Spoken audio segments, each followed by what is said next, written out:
Hello, আসসালামু আলাইকুম। আমি ডাক্তার রাজীব। বায়োলজি হেটার্সের প্রথম লাইভ ক্লাসে তোমাদের সবাইকে স্বাগতম। তোমরা আমার ভয়েস শুনতে পাচ্ছ কি না একটু কমেন্টে জানাও। এরপর আমি আমার ক্লাস শুরু করব। একটু কমেন্টে জানাও আমার কথা শোনা যাচ্ছে কি না।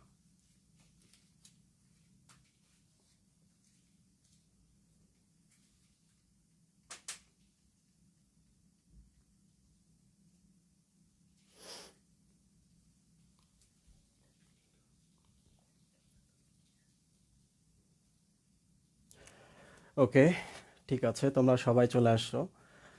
মোটামুটি 100 জনের মতো আমাদের ক্লাসে জয়েন করবে, মোর দ্যান 100। তোমরা আমার পেছনে একটা বোর্ড দেখতে পাচ্ছ, বোর্ডে কিছু ছবি আছে। আমরা ছবিগুলো থেকে আমাদের আজকের আলোচনা শুরু করব। এই পাশের ছবিটা তোমরা চেনো, এইটা নিয়ে এখন কথা হবে না। এইটা অনেকে দেখছো, অনেকে দেখোনি, এটা নিয়েও এখন কথা হবে না। এইটা অনেক জটিল, এটা নিয়েও কথা হবে না। কথা হবে এখন এইটা নিয়ে। দেখো, লম্বা একটা দণ্ডের মতো দেখা যাচ্ছে। যদি তোমরা দড়ির কথা ভাবো তাহলে এটা একটা দড়ির মতো। দড়িকে বায়োলজির ভাষায় বলা হয় কর্ড। তাহলে এটা একটা কর্ডের মতো। আমরা যারা কর্ডাটা পর্বের প্রাণী, আমরা যখন মায়ের পেটে ছিলাম তখন ধীরে ধীরে এই মস্তিষ্ক কিংবা এই জিনিসগুলো তৈরি হওয়ার আগে প্রথম এরকম একটা দড়ির মতো তৈরি হয়, কর্ডের মতো তৈরি হয়।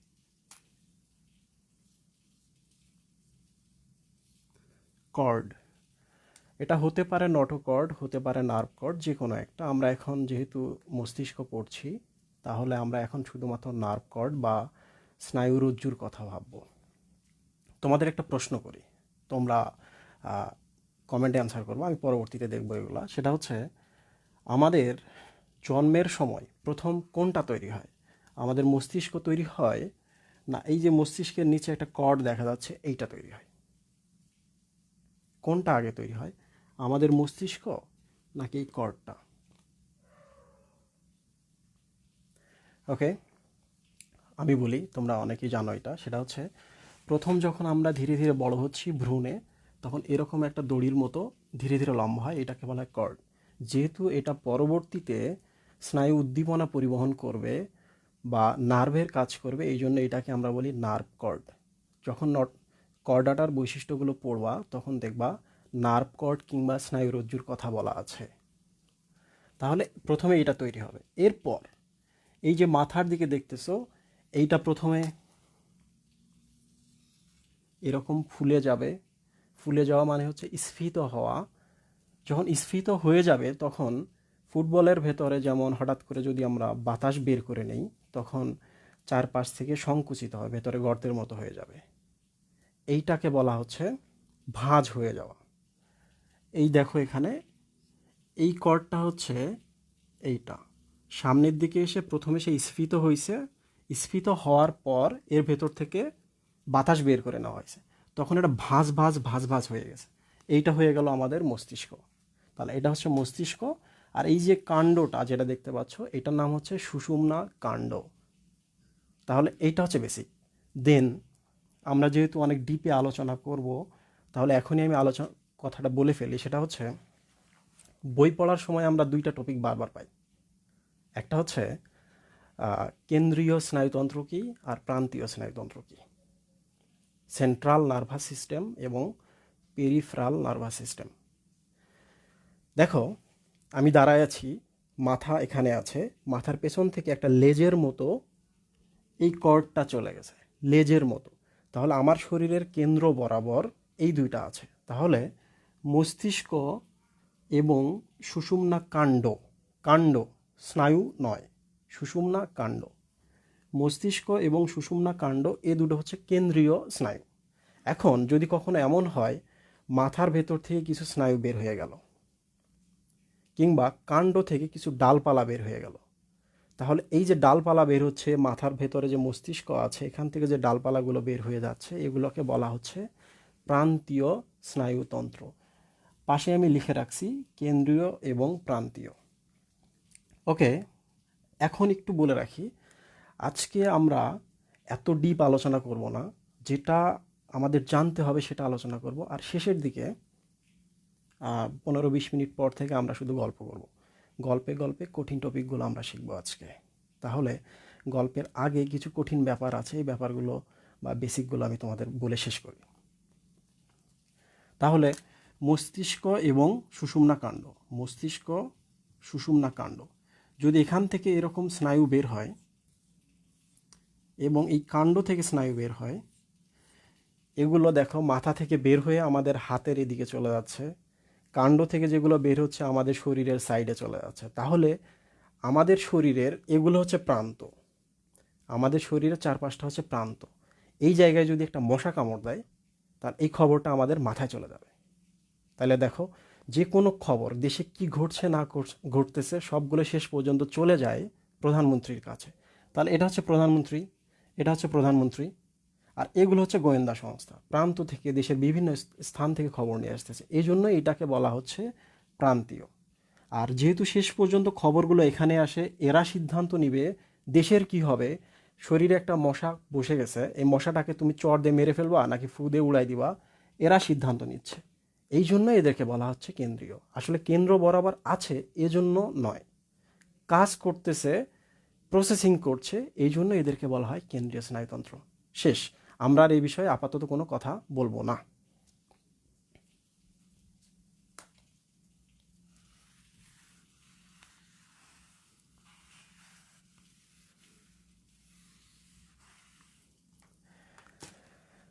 এখানে যারা new second year, corona effect কেটে গেলে সেকেন্ড ইয়ারে উঠে যাবে, তাদের হয়তো বা একটু ভয় লাগতেছে যে এই জিনিসগুলো তোমরা এখনও ক্লাসে পড়োনি, তাহলে আজকে বুঝতে পারবা কি না। তোমাদের একদম চিন্তার কিছু নাই, আমি একেবারে বেসিক লেভেল থেকে কথা বলবো, কারণ বায়োলজি সিলেবাসটা অনেক বড়, একই সাথে বায়োলজি থেকে এত বেশি এমসিকিউ আসে, তাহলে বেসিক কথা না বললে এখানে পার পাওয়া সম্ভব না। তাহলে তোমরা একদম চিন্তা করবা না, আমি একেবারে বেসিক থেকে বলতেছি। তোমরা এখানে একটা ছবি দেখতে পাচ্ছ, এইটা তোমরা সবাই চেনো, এইটার নাম হচ্ছে নিউরন। এইটার উপরে আরেকটা ছবি আছে, এইটা কি? এখন আমরা যখন ছোট ছিলাম তখন আমাদের অনেক কিছু কম ছিল শরীরে, যেমন চিন্তা ভাবনা কম ছিল, মাথার চুল কম ছিল, এভরিথিং কম ছিল। কিন্তু যখন আমাদের বয়স বেড়ে গেছে, মাথার অনেক চুল হয়ে গেছে, তারপর হচ্ছে আমাদের আমাদের জীবনে অনেক কিছুই অ্যাড হয়েছে। তাহলে এই দুটোর মধ্যে যদি বলা হয় কোনটা পরে আসছে, অবশ্যই এইটা, কারণ দেখো এখানে অনেক শাখা প্রশাখা, এইটাতে কিচ্ছু নাই। তাহলে আমরা যখন মায়ের পেটে ছিলাম, মায়ের পেটে থাকা অবস্থাটাকে বলা হয় ভ্রূণ। মায়ের পেটে যখন ছিলাম তখন ছিল এইটা। তাহলে এই ধরনের স্নায়ু, এটাও স্নায়ু বা নিউরন, এটা হচ্ছে নিউরন। এই নিউরনটা থাকবে মায়ের পেটে বা ভ্রূণ দেহে। এবার চলে আসি পোলারিটি। পোলারিটি কী জিনিস? পোলারিটি হচ্ছে, আমার হাতের কথা চিন্তা করো, এই হাত থেকে যদি আমি এখান থেকে রওনা দিই, আমি এদিকে যেতে পারবো, এদিকে যেতে পারবো, কেউ যদি আসতে চায় এ হাত দিয়ে আসতে পারবে, এটা দিয়ে আসতে পারবে, এটা দিয়ে আসতে পারবে। তাহলে এগুলো হচ্ছে একটা দিক, যেগুলোকে আমরা মার্ক করতে পারতেছি, 1, 2, 3, 4, 5। তাহলে এই 5টা হচ্ছে দিক। এই দিকগুলো হচ্ছে পোলার বা মেরু। আমরা খুব সহজভাবে শিখব, এগুলো হচ্ছে দিক। খেয়াল করে দেখো এখানে কতগুলো পোলারিটি আছে, অনেক। এখানে একটা, দুইটা, তিনটা, চারটা, পাঁচটা, ছয়টা, সাতটা, অনেকগুলা। অনেক মানেই হচ্ছে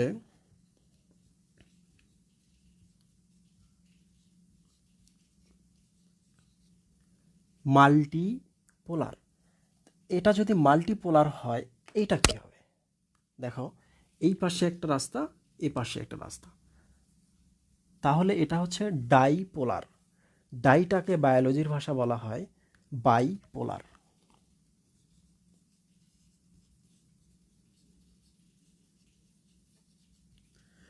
আমি কেন এত বেসিক থেকে পড়াচ্ছি, এর কারণ আছে, একটু পরে বুঝতে পারবা। কারণ এই চ্যাপ্টারে যদি কোনো রিটেন কোশ্চেন হয় কিংবা এমসিকিউ থেকে কোশ্চেন করে, তাহলে সবার আগে কোশ্চেন হবে নিউরন থেকে। নিউরনের প্রকারভেদ, এগুলো কোথায় পাওয়া যায়, এগুলোতে একজন কয়টা করে থাকে, ডেনড্রাইট কয়টা করে থাকে। তাহলে আমরা এখন এগুলো শিখব। তাহলে প্রশ্ন হতে পারে বাইপোলার কোথায় পাওয়া যায়? মায়ের পেটে যখন থাকি, ভ্রূণদেহে, তাহলে ভ্রূণদেহে বাইপোলার নিউরন পাওয়া যায়। 2 নম্বর হচ্ছে কখন মাল্টিপোলার পাওয়া যায়? যখন আমাদের বয়স বাড়ে, বড় হই, তখন মাল্টিপোলার পাওয়া যায়।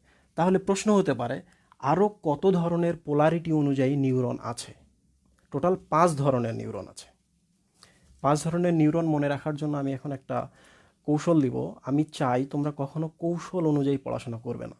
যত বেশি পড়াশোনা করবা, যত বেশি বই খুলবা, কৌশলগুলো তোমাকে কখনোই পড়তে হবে না। তারপরও বাধ্য হয়ে দিচ্ছি। কৌশলটা হচ্ছে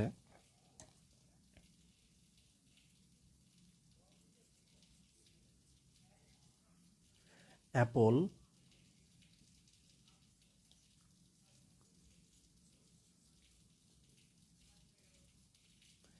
ইউনিভার্সিটিতে অ্যাপল ইউনিভার্সিটিতে ভাই ও মাসি, স্টুডেন্ট। এটা একটা ইউনিভার্সিটির নাম, অ্যাপল ইউনিভার্সিটি। এখানে তোমার ভাই এবং তোমার মাসি, মাসি হচ্ছে খালা, তোমার ভাই এবং মাসি স্টুডেন্ট, এখানে পড়াশোনা করে। তাহলে এইটা থেকে আমরা 5টা নিউরন বের করব। অ্যাপলতে হচ্ছে অ্যাপোলার, এগুলো কি জিনিস একটু পরে আমি আলোচনা করব। ইউনিভার্সিটিতে হচ্ছে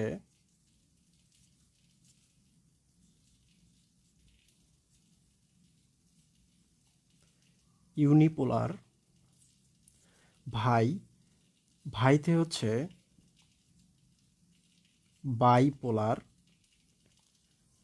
মাসি, মাসিতে হচ্ছে মাল্টিপোলার।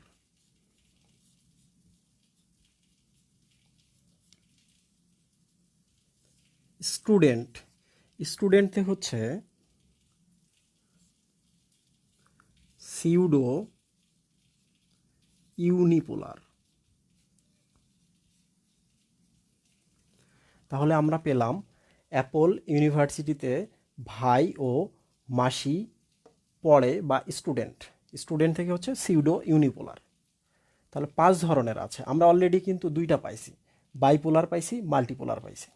তাহলে বাইপোলার আমরা পেয়ে গেছি, মাল্টিপোলার আমরা পেয়ে গেছি। এরপর আছে অ্যাপোলার এবং ইউনিপোলার কি জিনিস। এখন যদি কখনো এমন হয় আমি এটা মিশিয়ে দিলাম, এটা নাই, এটাও মিশিয়ে দিলাম, এখন খেয়াল করে দেখো এই জিনিসটা হচ্ছে গোল, এই জিনিসটা হচ্ছে গোল। তাহলে গোলাকার কোনো কিছুর কথা যদি আমরা চিন্তা করি, সবার আগে আমাদের মাথা আসে, আর মাথার ভেতরে 2টা চোখ আছে, এই চোখের কথা আসে। তাহলে তোমাকে যদি কখনো জিজ্ঞেস করে অ্যাপোলার বা যার কোনো পোল নাই, যার কোনো মেরু নাই, কোথায় থাকে? মাথা এবং চোখ। এখন বায়োলজির কোশ্চেনগুলো তো হচ্ছে সরাসরি মাথা এবং চোখ বলা যাবে না। তাহলে মাথার জায়গায় তোমাকে বলতে হবে মস্তিষ্ক, চোখের জায়গায় বলতে হবে চোখ। তাহলে আমরা পাবো মস্তিষ্ক, চোখ।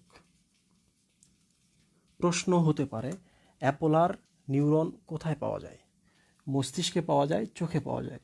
বইয়ে এটা আরও একটু সুন্দর করে বলা আছে, এইটা সেরেব্রামে পাওয়া যায়। সেরেব্রামের একেবারে বাইরের যে আবরণটা আছে এখানে পাওয়া যায়। চোখ, চোখের ক্ষেত্রে বলা আছে। মাথার ক্ষেত্রে যদি একেবারে বাইরে থাকে, তাহলে চোখের ক্ষেত্রে একেবারে ভেতরের যে স্তরটা আছে রেটিনা, এই জায়গায় পাওয়া যাবে। তাহলে চোখে আমরা পাবো রেটিনাতে, আর মস্তিষ্কে পাবো আমরা সেরেব্রাল হেমিসফেয়ারের বাইরের ত্বকে। হেমিসফেয়ার কি, সেরেব্রাল কি, এগুলো আমরা এখন শিখবো না, এগুলো আমরা পরে শিখব। শেষ। এবার হচ্ছে ইউনিপোলার। খেয়াল করে দেখো এই ছবিটা, এখানে যদি একটা মেরু হয়, ইউনিট, ইউনিট মানে হচ্ছে একক, একক মানে হচ্ছে একটি, তাহলে একটা মাত্র মেরু থাকবে।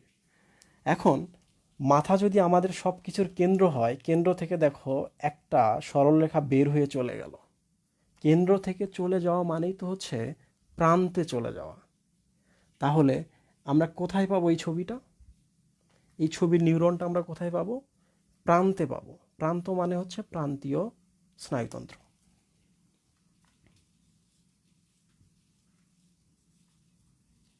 প্রান্তীয় স্নায়ুতন্ত্রে আমরা এটা পাবো।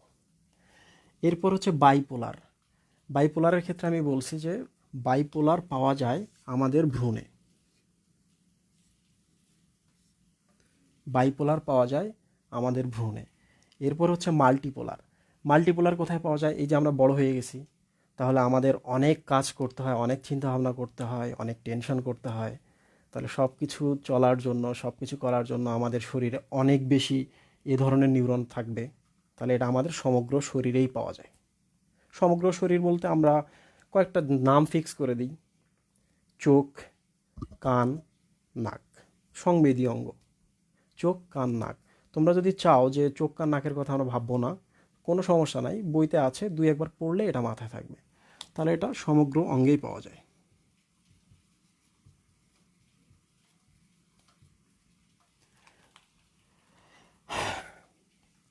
কঠিনটা আমরা শেষের দিকে চলে আসছি, এর পরেরগুলো সহজ। Pseudo unipolar. সিউডো ইউনিপোলারের সময় তোমরা চিন্তা করবা বাংলা সিনেমার কথা। বাংলা সিনেমাতে একটা ঘটনা দেখা যায়, সেটা হচ্ছে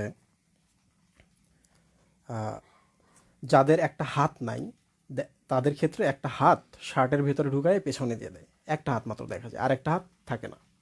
তাদেরকে মনে হয় যে হাতবিহীন মানুষ, কিন্তু আসলে একটা হাত কিন্তু পেছনে আসে। এরা কিন্তু মুখোশধারী, কারণ একটা লুকায় রাখছে। আসলে দুইটা, বাট দেখাচ্ছে একটা। তাহলে দেখো এখানে লেখা আছে ইউনি। ইউনি মানে হচ্ছে ইউনিট, ইউনিট মানে হচ্ছে একক, একক মানে হচ্ছে একটি। তাহলে তুমি দেখতে পাবা এটা একটা স্নায়ু, একটা, বাট এখানে আছে আসলে দুইটা। দেখো এইটা একটা, এইটা একটা, এটা একটা, এটা একটা। এটা কোথায় পাওয়া যায়? আচ্ছা, যারা একটা হাত লুকায় রেখে আসে তারা কে হতে পারে? তারা নিশ্চয় খারাপ উদ্দেশ্য নিয়ে আসছে। খারাপ উদ্দেশ্য মানে হয় চোর, না হলে ডাকাত, না হলে ভিক্ষুক। ভিক্ষুকদের একটা অংশ আছে যারা নিজেদের শরীরটাকে চেঞ্জ করে মানুষের সমবেদনা নেয়। তাহলে এদের একটা গ্যাং আছে। এই গ্যাংগুলো এই রকম ঘটনা ঘটায় যে দেখাচ্ছে একটা কিন্তু আসলে আছে দুইটা। গ্যাং। গ্যাং মানে হচ্ছে গ্যাংলিয়া।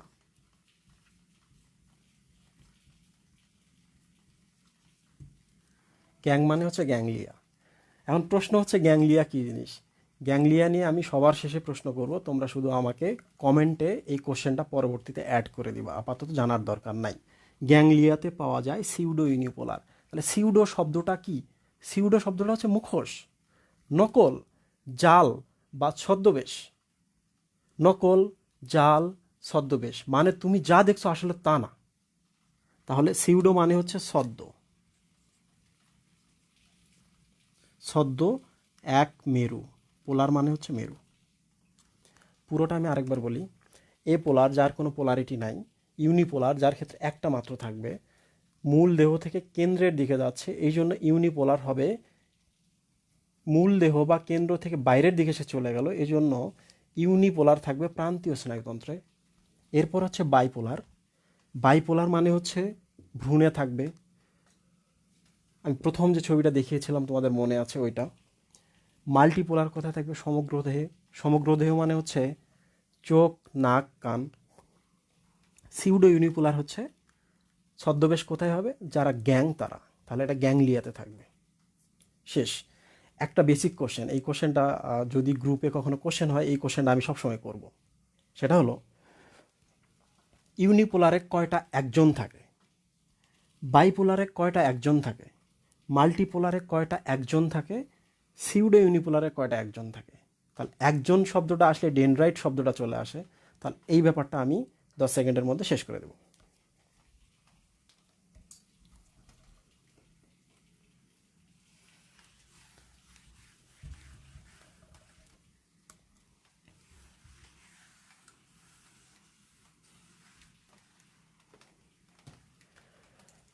স্নায়ু কোষ। স্নায়ু তো নিজেও একটা কোষ, এটা হচ্ছে একটা কোষ, মাঝখানে হচ্ছে নিউক্লিয়াস। শেষ। অন্য অন্য কোষের ক্ষেত্রে দেখা যায় এরকমই বিভিন্ন আকারের হয়, বাট স্নায়ুর ক্ষেত্রে হয় যে এরা শাখা তৈরি করে, এ পাশে শাখা, এ পাশে শাখা, এ পাশে শাখা, এ পাশে শাখা। এখন তুমি হচ্ছ প্রধানমন্ত্রী। প্রধানমন্ত্রী মানে হচ্ছে তোমাকে এখানে থাকতে হবে। তাহলে সারা দেশে তোমার অনেকগুলো গোয়েন্দা আছে, অনেকগুলো গোয়েন্দা আছে, তাহলে এগুলো হচ্ছে গোয়েন্দা। তুমি যখন গোয়েন্দাদের কাছ থেকে খবর পাওয়ার পর একটা নির্দেশনা দিবা সারা দেশে, একটা নির্দেশনা, তাহলে একটা মাত্র পথ দিয়ে একটা খবর চলে যাবে। দেখো এগুলো আসছে, এই পথে চলে যাচ্ছে। তাহলে গোয়েন্দারা বিভিন্ন জায়গায় ঘোরাঘুরি করে, ঘোরাঘুরি মানে হচ্ছে শাখা। গোয়েন্দারা খবর পাঠাচ্ছে মানে হচ্ছে অন্তর্মুখী। প্রধানমন্ত্রী এখান থেকে দেশে একটা খবর পাঠাচ্ছে মানে হচ্ছে বহির্মুখী, এটা হচ্ছে অন্তর্মুখী। এখন এটা একটা, একজন এবং ডেনড্রাইট শব্দটা দেখো,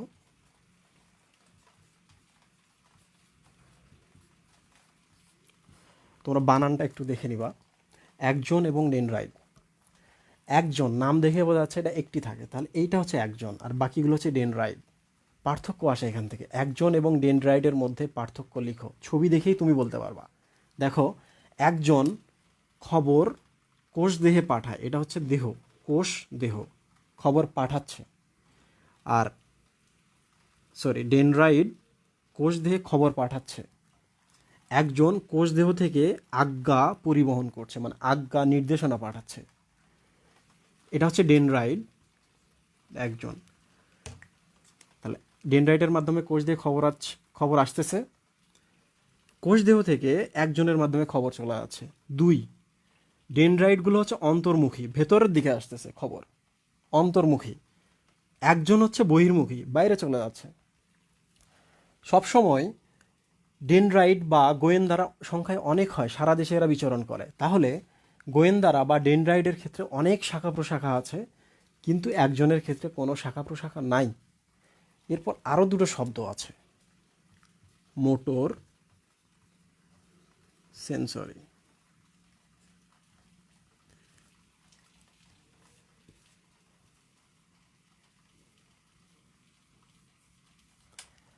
মোটর এবং সেন্সরি, এই দুটোর মধ্যে কোনটা মোটর কোনটা সেন্সরি?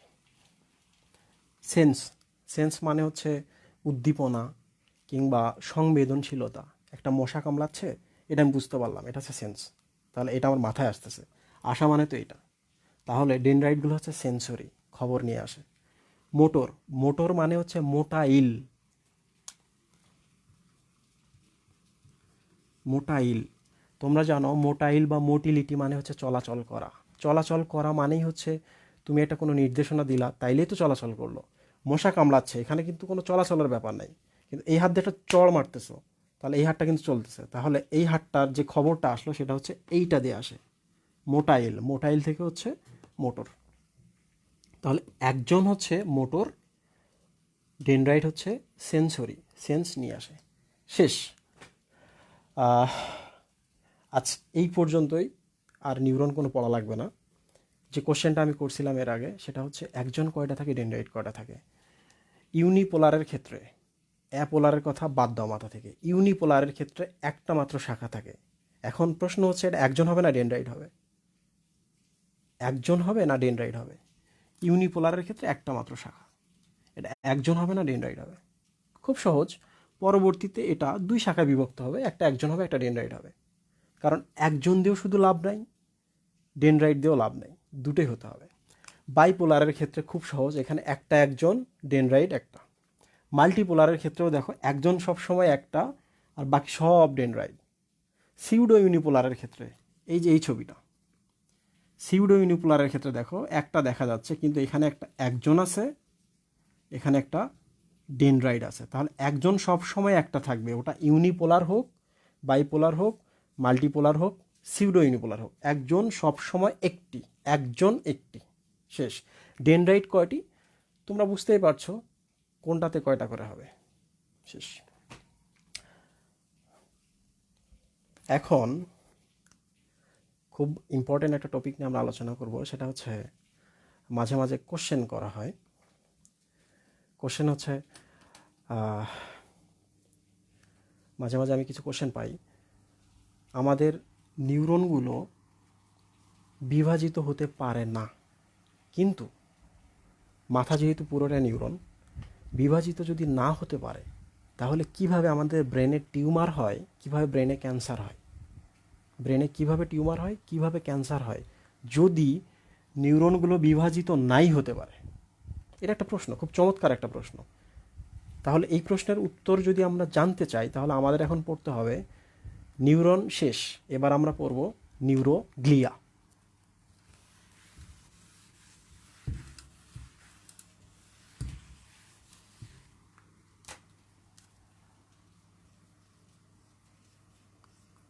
নিউরোগ্লিয়া,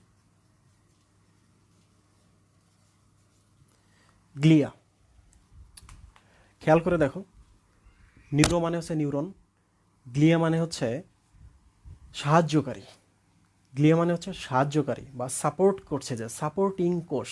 তাহলে নিউরোগ্লিয়া হচ্ছে নিউরনকে যে সাপোর্ট দিচ্ছে সে। তোমরা যখন কুরিয়ারের মধ্যে, ধরা যাক তুমি ঢাকায় আছো, তোমার বাবা কিংবা মা আছে চট্টগ্রামে, তাহলে তুমি কুরিয়ারের মাধ্যমে এক সেট গ্লাস, সুন্দর গ্লাস, পানি খাওয়ার গ্লাস, কিংবা এক সেট কাচের প্লেট তোমার আম্মুকে গিফট করবা, কারণ তুমি প্রথম টিউশনির টাকা পাইছো কিংবা প্রথম বেতন পাইছো। এখন কুরিয়ারে যদি তুমি একটার পর একটা প্লেট সাজাও কিংবা একটার পর একটা কাচের গ্লাস দাও, কুরিয়ারে যাওয়ার সময় গাড়ির ঝাঁকুনিতে কিন্তু সবগুলো ভেঙে চড়ে চলে যাবে, তোমার আম্মু কিচ্ছু পাবে না।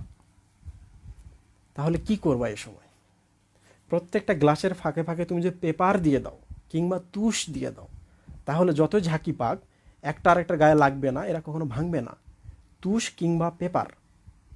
তাহলে নিউরনের ফাঁকে ফাঁকে, ধরা যাক এটা একটা নিউরন, এটা একটা নিউরন, এটা একটা নিউরন, এটা একটা নিউরন। তাহলে নিউরনের ফাঁকে ফাঁকে কিছু কোষ থাকে।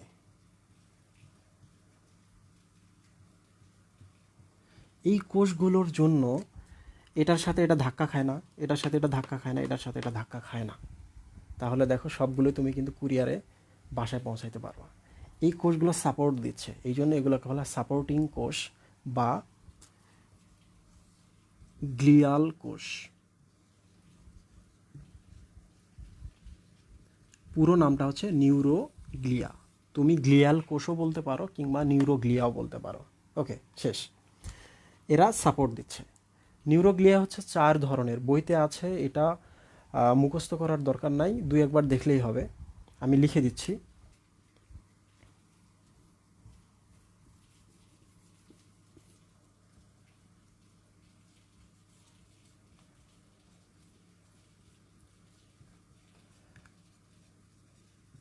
অ্যাস্ট্রোসাইট,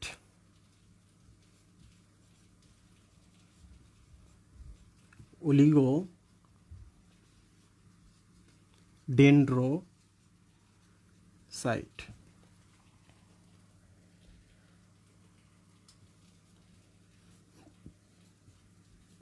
মাইক্রোগ্লিয়া,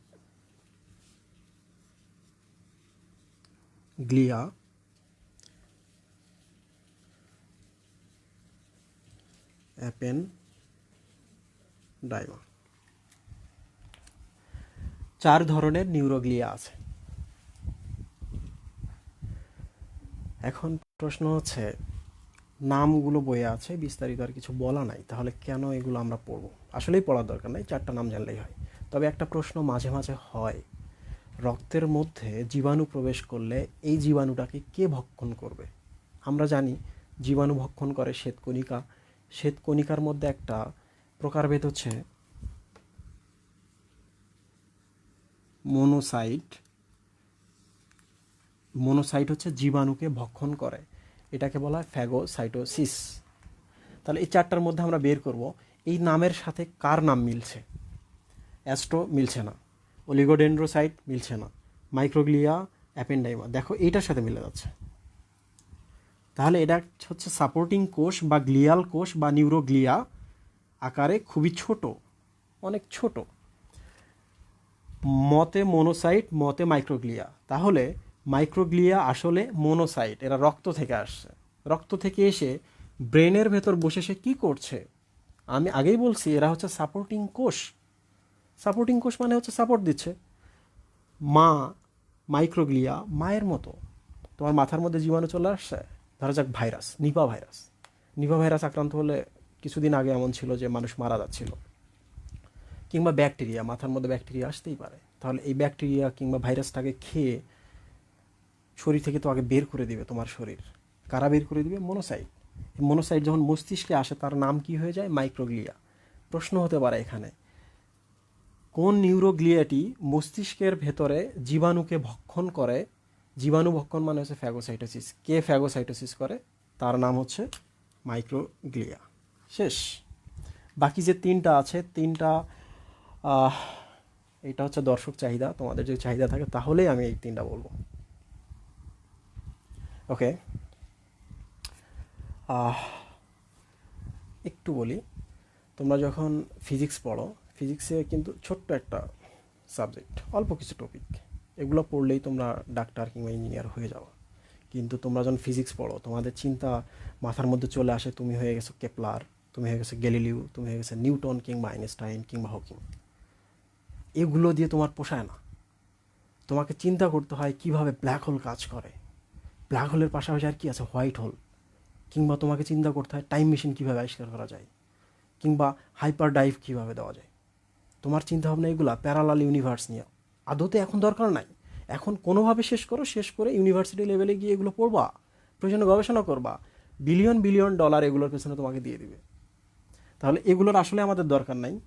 তোমাদের চাহিদার জন্য আমি বলে দিচ্ছি, সেটা হচ্ছে অ্যাস্ট্রো। অ্যাস্ট্রো আছে, অ্যাস্ট্রোলজি বলে একটা শব্দ আছে। অ্যাস্ট্রোলজি, অ্যাস্ট্রোলজি মানে হচ্ছে জ্যোতিষবিদ্যা। জ্যোতিষ মানে হচ্ছে তারকা। তাহলে এটা হচ্ছে অ্যাস্ট্রোসাইট, মানে হচ্ছে অ্যাস্ট্রো মানে হচ্ছে তারকা, তারা। সাইট মানে হচ্ছে কোষ, সাইট মানে হচ্ছে কোষ। তাহলে অ্যাস্ট্রোসাইটগুলো দেখতে হচ্ছে তারকার মতো কোষ। আমরা তো জানি যারা স্টার তাদের অনেক টাকা পয়সা। এই যে করোনা ইফেক্ট চলছে, করোনা ইফেক্টের মধ্যে বিভিন্ন জনকে খাবার টাবার দিচ্ছে। তাহলে অ্যাস্ট্রোসাইটের কাজ কি? খাবার দেওয়া। কাকে খাবার দেওয়া? মস্তিষ্কের যে স্নায়ুগুলো আছে সেই স্নায়ুগুলোকে খাবার দেওয়া। কি খাবার দেয়? ল্যাকটোজ। এরা মস্তিষ্ককে ল্যাকটোজ দেয়। আমরা লিখলাম ল্যাকটেট। মস্তিষ্ককে এরা ল্যাকটেট সরবরাহ করে। খাওয়া হয়ে গেল, জীবাণু ভক্ষণ হয়ে গেল, বাকি রইল এই দুটা। এর কাজ কি আর এর কাজ কি? মস্তিষ্কের ভেতরে কিন্তু দেখো নিউরনগুলো কিন্তু একটার সাথে একটা এরকম গা ঘেঁষে থাকে, কিন্তু মাঝ বরাবর যদি আমরা কিছু একটা না দিই তাহলে কিন্তু এটাতে কারেন্ট যাওয়ার সময়, এটাতে কারেন্ট যাওয়ার সময় দুইটা মিলে স্পার্ক করবে, আগুন জ্বলে উঠবে। কান দিয়ে তখন ধোঁয়া বের হওয়া শুরু করবে। ব্যাপারটা কেমন হবে? তাহলে আমরা কি করব? দুইটা তারকে আমরা পেঁচিয়ে দিব। কী দিয়ে পেঁচিয়ে দিব?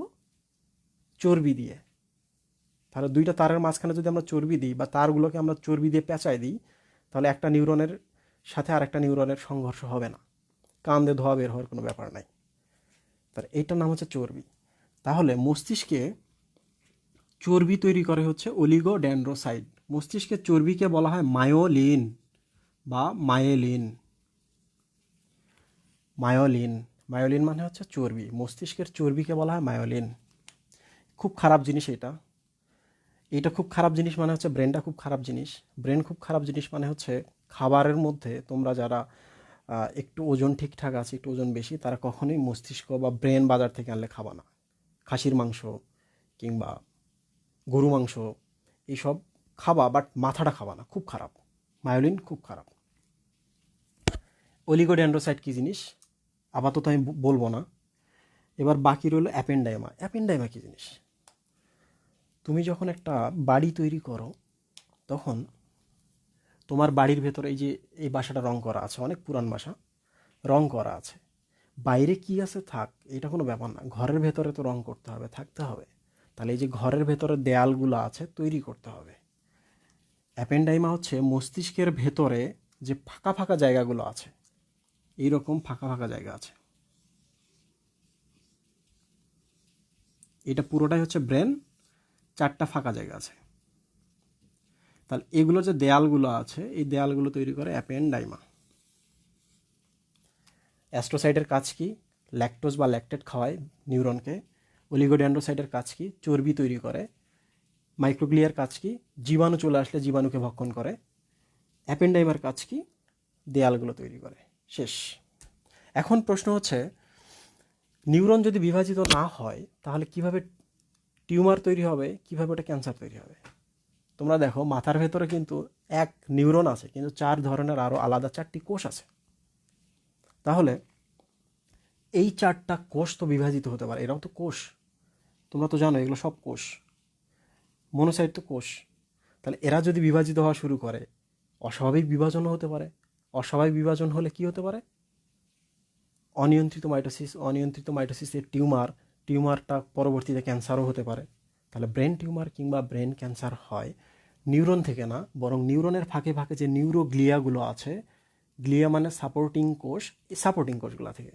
শেষ, আমরা আর নিউরোগ্লিয়া থেকে কিছু পড়বো না, আমরা এনাফ পড়ে ফেলছি।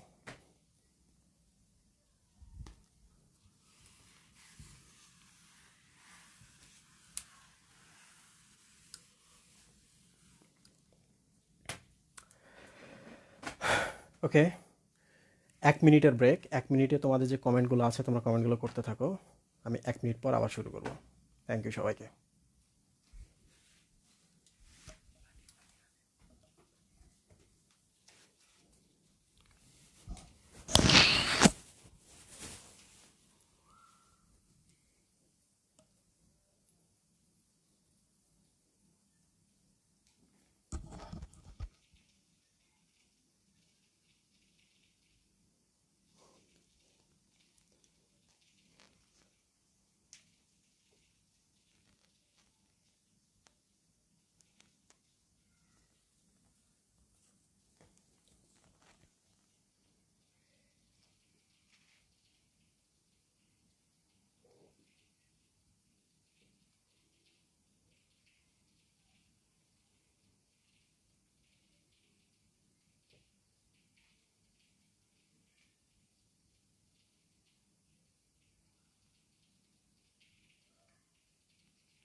Hello, I am back.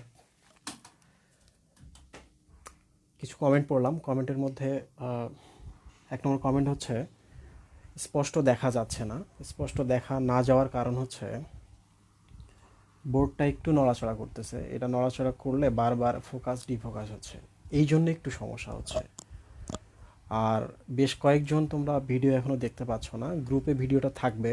তোমরা একটা কাজ করবা, সেটা হলো ভিডিওটা ডাউনলোড করার দরকার নাই, গ্রুপটা আছে, যখনই মনে হবে গ্রুপে এসে ভিডিওটা নতুন করে দেখবা। আর যদি প্রশ্ন থাকে অবশ্যই কমেন্টে প্রশ্ন লিখবা, কমেন্টে প্রশ্ন লিখতে হবে। শেষ। এখন আমরা শিখব নিউরো ট্রান্সমিটার। আমরা নিউরন দেখলাম, নিউরোগ্লিয়া দেখলাম, এখন বাকি রইল নিউরো ট্রান্সমিটার। নিউরো ট্রান্সমিটার কী জিনিস?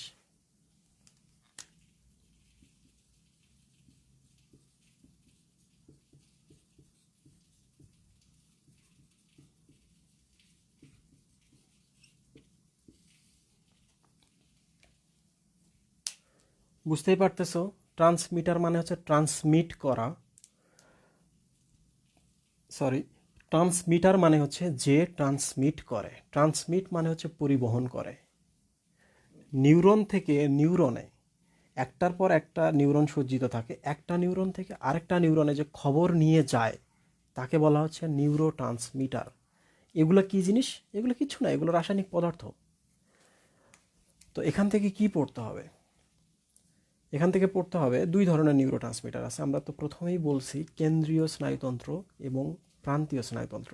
কেন্দ্রীয় হচ্ছে মাথা বা মস্তিষ্ক এবং সুষুম্না কাণ্ড, আর মস্তিষ্ক থেকে এবং সুষুম্না কাণ্ড থেকে যে স্নায়ুগুলো উৎপন্ন হবে এগুলো হচ্ছে প্রান্তীয় স্নায়ুতন্ত্র, কেন্দ্রীয় এবং প্রান্তীয়। তোমাদের শুধু জানতে হবে যে ট্রান্সমিটারগুলোর নাম কি, এমসিকিউতে আসে।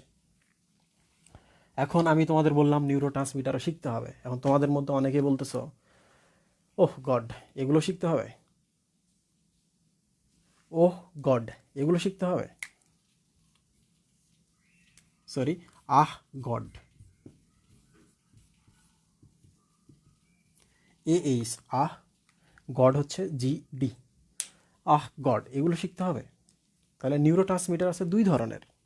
খেয়াল করে দেখো, আহ এবং গড, আমাদের মাথার ভেতর যে থাকবে সে হচ্ছে কেন্দ্রীয় স্নায়ুতন্ত্রের নিউরো ট্রান্সমিটার। আহ থাকবে আমাদের মাথার ভেতরে না গড থাকবে? অবশ্যই গড থাকবে। তাহলে গড হচ্ছে কেন্দ্রীয় স্নায়ুতন্ত্রের নিউরো ট্রান্সমিটার। তার মানে হচ্ছে এই রাসায়নিক পদার্থগুলো আছে এগুলো শুধু মাথার ভেতরেই চলাচল করবে, সুষুম্না কাণ্ড বরাবর চলাচল করবে, এগুলো বাইরে যাবে না। উপরে যে আহ আছে তাহলে এরা হচ্ছে প্রান্তীয়। তাহলে এরা কিভাবে কাজ করবে? এখানে একটা মশা কামড়াইলো, খবরটা সামনে চলে যাচ্ছে, আবার ফিরে আসতেছে, এখানে এগুলো চলাচল করবে। কিংবা আমরা যে ছোট ছোট কিছু কাজ আছে যেমন প্রস্রাব পায়খানা, এইসব ব্যাপারে যে উদ্দীপনাগুলো আসে এগুলো কিন্তু শুধুমাত্র সুষুম্না কাণ্ডে যায় আবার ফিরে আসে। তাহলে এখানে যাইতে ধরছে আবার ফিরে আসতেছে, এগুলোই হচ্ছে প্রান্তীয় স্নায়ুতন্ত্রের নিউরো ট্রান্সমিটার। আহ গড। দেখো ডি আছে, ডিতে হচ্ছে ডোপামিন, ডোপামিন। জিতে হচ্ছে গ্লাইসিন, জিতে হচ্ছে গ্লুটামেট।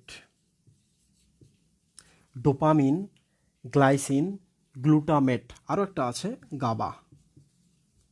খুবই সহজ, তুমি শুধু এই দুটো মনে রাখবা, কারণ জি এবং ডি দ্বারা কোনো নিউরো ট্রান্সমিটারের নাম এখানে আমরা পাবো না। তাহলে জিতে হচ্ছে গাবা, গ্লুটামেট, গ্লাইসিন, ডিতে হচ্ছে ডোপামিন, তোমাদের বইতে দেওয়া আছে। বাকি রইল আহ। আহতে হচ্ছে এসিটাইল কোলিন। এই নামটা তোমাদের মনে রাখতে হবে, কারণ এইটা আমাদের শরীরের সব থেকে বেশি থাকে এবং সব থেকে বেশি চলাচল করে। Acetylcholine neurotransmitter, acetylcholine বইতে আছে, পরে দেখলেও হবে। এতে হচ্ছে এসিটাইল কোলিন, এতে হচ্ছে অ্যাড্রেনালিন, এতে হচ্ছে নর অ্যাড্রেনালিন, এটাও বইতে আছে। এতে এসিটাইল কোলিন, এতে অ্যাড্রেনালিন, নর অ্যাড্রেনালিন, দেখো সবগুলো এ দ্বারা শুরু হলো। বাকি রইল এইচ, এইচতে হচ্ছে হিস্টামিন।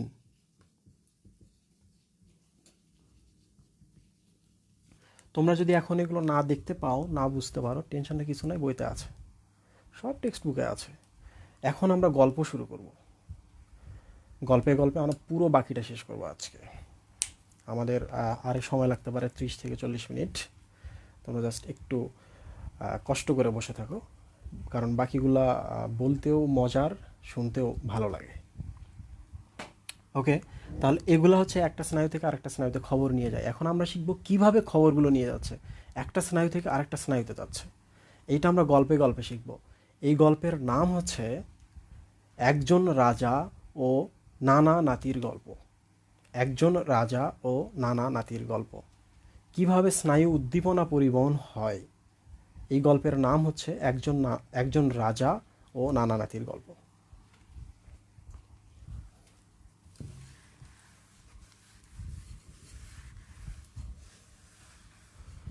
তাহলে আমাদের এই টপিকের নাম হচ্ছে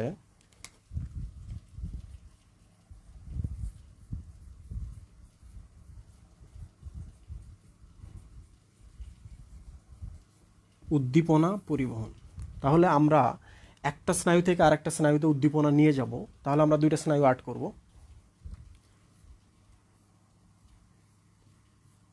এটা একটা স্নায়ু,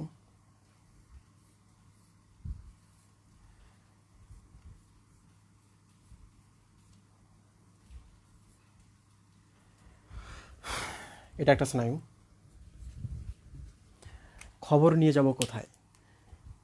এখানে একটা স্নায়ু ছিল, এই স্নায়ু খবর পাঠাচ্ছে এখানে, সে সরাসরি তো উড়ে আসতে পারবে না, তাহলে এই স্নায়ুর ভেতর দিয়ে এখানে চলে আসবে।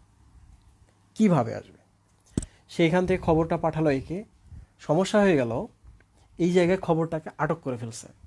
যেহেতু এটা একটা রাজ্য, তাহলে এখানে একজন রাজা আছে, একজন কিং আছেন, যে স্নায়ু উদ্দীপনা যেটা আসছে বা নিউরো ট্রান্সমিটার যেগুলো আসছে, রাসায়নিক পদার্থ যেগুলো আসছে, সেগুলোকে আটকায় ফেলছে। কে আটকাইছে? রাজা। রাজা মানে হচ্ছে কিং।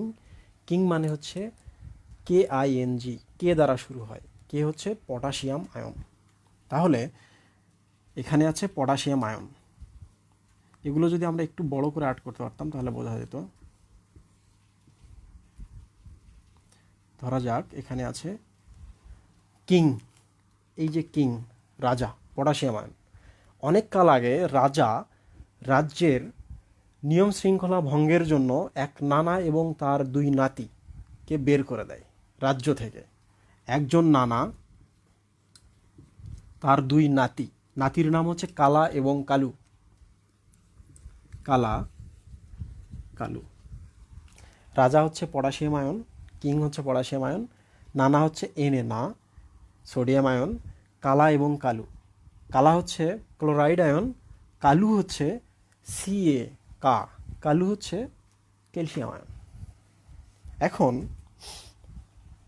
তোমাদের প্রশ্ন আসে, সেটা হচ্ছে কোষের ভেতরে কে থাকে, কোষের বাইরে কে থাকে, কোন আয়ন কোষের ভেতরে বেশি, কোন আয়ন কোষের বাইরে বেশি।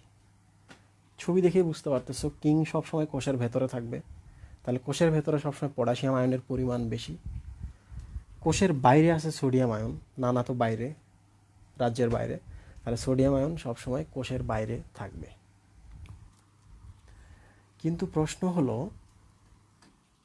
পটাশিয়াম আয়ন কি কোষের বাইরে থাকে না?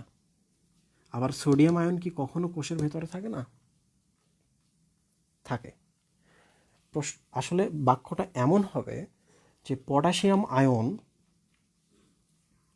কোষের বাইরে অপেক্ষা কোষের ভেতরে বেশি থাকে, আবার সোডিয়াম আয়ন কোষের ভেতরে অপেক্ষা কোষের বাইরে বেশি থাকে। তার মানে এগুলো সব জায়গাতে আছে।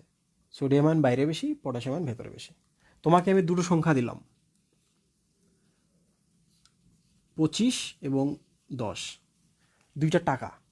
এখন দুইটা টাকার মধ্যে তোমাকে একটা সেভ করতে হবে, কারণ তোমার যে কোনো মুহূর্তে চিন্তাই হতে পারে কোন টাকাটা তুমি বাড়ির ভেতরে রেখে আসবা আর কোন টাকাটা তুমি পকেটে নিয়ে ঘুরবা। 10 টাকা পকেটে নিয়ে ঘুরবা, কারণ চিন্তা হলে কোনো সমস্যা নাই, 25 টাকার পরিমাণ বেশি, তাহলে বাড়ির ভেতরে রাখবা। বাড়ির ভেতর হচ্ছে কোষের ভেতরে। দেখো 25টা কিন্তু রাজার কাছে চলে আসলো, তাহলে কোষের ভেতরে পটাশিয়াম আয়নের পরিমাণ কোষের বাইরে অপেক্ষা 25 গুণ বেশি। আবার কোষের ভেতর অপেক্ষা কোষের বাইরে সোডিয়াম আয়নের পরিমাণ 10 গুণ বেশি। তাহলে সোডিয়াম আয়ন বাইরে 10 গুণ বেশি থাকে, পটাশিয়াম আয়ন ভেতরে 25 গুণ বেশি থাকে। এই হচ্ছে শেষ।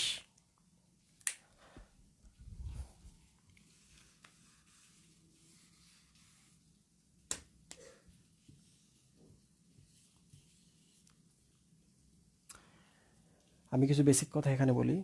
এটা হচ্ছে নিউরন, এটা একটা নিউরন। এই নিউরনটা আগে আছে, এই জন্য এটার নাম হচ্ছে প্রি। এটা যেহেতু পরে আছে এই জন্য এটার নাম হচ্ছে পোস্ট। আগে আছে প্রি, পরে আছে পোস্ট। দুটো নিউরন পাশাপাশি থাকছে, এই দেখো এই জায়গায় এসে দুইটা খুব কাছাকাছি চলে আসছে, কমিউনিকেশন তৈরি করছে, সংযোগ তৈরি করছে, কিন্তু দেখো একসাথে লাগেনি। রেল লাইনের মতো কখনো দুটো নিউরন একসাথে লাগে না। বইয়ের মধ্যে একটা শব্দ আছে, দুটো নিউরনের মধ্যে কখনো প্রোটোপ্লাজমিক সংযোগ থাকে না, তাহলে মাঝখানে একটা ফাঁকা থাকে। এটা হচ্ছে প্রোটোপ্লাজমিক সংযোগ নাই, ফাঁকা। এই ফাঁকাটা হচ্ছে ক্লেপ্ট। সবাই আমার হাতের দিকে তাকাও, এটা হচ্ছে হাত। আমি যদি কখনো এই যেটা ভাঁজ করি, ফাঁকা করি, তাহলে এই যে রাস্তাটা দেখা যাচ্ছে এটা হচ্ছে ক্লেপ্ট। এদিকে একটা, এদিকে হচ্ছে নদীর এক কুল, এক কুল, এইটা একটা কুল, তাহলে মাঝখানে যে ফাঁকা জায়গাটা দেখা যাচ্ছে এইটা হচ্ছে নদী, নদীটা হচ্ছে ক্লেপ্ট। এই যে এই জায়গার নাম হচ্ছে ক্লেপ্ট, এই জায়গার নাম হচ্ছে ক্লেপ্ট। তাহলে এটা হচ্ছে প্রি নিউরন, এটা হচ্ছে পোস্ট নিউরন, মাঝখানে হচ্ছে ক্লেপ্ট। শেষ। এরপরের কথা হচ্ছে দুইটা সংযোগ তৈরি করলো, একই সাথে লেগে গেল। একই সাথে লাগা মানে হচ্ছে সিন, সিন মানে হচ্ছে একসাথে, একসাথে। তাহলে এরা এখানে তৈরি করলো সিন্যাপস। প্রশ্ন হয় সিন্যাপস কি, একটু পরে আমি বলছি। তাহলে এইটা হচ্ছে সিন্যাপস। তাহলে সিন্যাপসের সামনে যে থাকে তার নাম হচ্ছে প্রি সিনেপটিক নিউরন।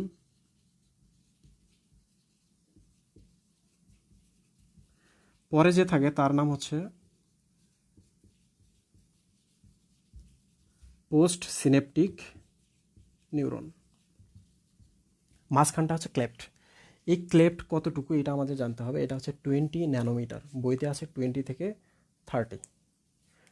20 ন্যানোমিটার এটা আসে। সিনেপটিক ক্লেফট কতটুকু? 20 ন্যানোমিটার, কিংবা রেঞ্জ থাকলে 20 থেকে 30 ন্যানোমিটার। শেষ। এখন কি করতে হবে? ধরা যাক এই পাশ থেকে কিছু স্নায়ু উদ্দীপনা এই রাজ্যে চলে আসছে।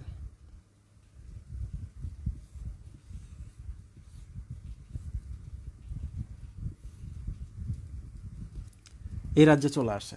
এখানকার যে রাজা আছে কিং বা পটাশিয়াম আয়ন, সে উদ্দীপনাগুলোকে বা নিউরোট্রান্সমিটারগুলোকে আটকায় দিছে। কিভাবে? ছোট ছোট কিছু থলি আছে, থলিগুলোর মধ্যে বন্দি করে রাখছে। এটা একটা থলি, এটা একটা থলি, এটা একটা থলি, এগুলোর ভেতরে নিউরোট্রান্সমিটারগুলো আটকে গেছে। এখন এগুলোকে তো বের করতে হবে। যদি বের না করো তাহলে এখানে যাবে না। এখানে না গেলে তুমি খবর জানবা না, তুমি কোনো প্রতিক্রিয়া দেখাতে পারবে না। তোমার এই জায়গায় একটা সাপে কামড় দিছে, এই খবরটা যদি এখানে এসে এক জায়গায় বন্দি হয়ে থাকে তাহলে তুমি কখনোই মাথায় পাবা না, জানবাই না যে ওখানে সাপে কাটতেছে। তাহলে এই খবরটাকে অবশ্যই এখানে নিয়ে আসতে হবে। কিন্তু এখানে তো রাজা এসে আটকায় দিছে। কিসে? ছোট ছোট থলিতে। বায়োলজিতে থলিকে বলা হয় ভেসিকল। তাহলে এগুলো হচ্ছে ভেসিকল। ভেসিকল হচ্ছে থলির মতো। থলিতে হাজার হাজার নিউরোট্রান্সমিটার থাকে। এটা যেহেতু একটা কোষ, তাহলে কোষে মাইটোকন্ড্রিয়া থাকবে। ধরা যাক এটা হচ্ছে মাইটোকন্ড্রিয়া। এই ছবিটা একটু আমি বড় করে দেখাই। এগুলো হচ্ছে থলি, আটকে আছে। এটা হচ্ছে মাইটোকন্ড্রিয়া। আর এই জায়গাটাকে আমি আরেকটু বড় করি।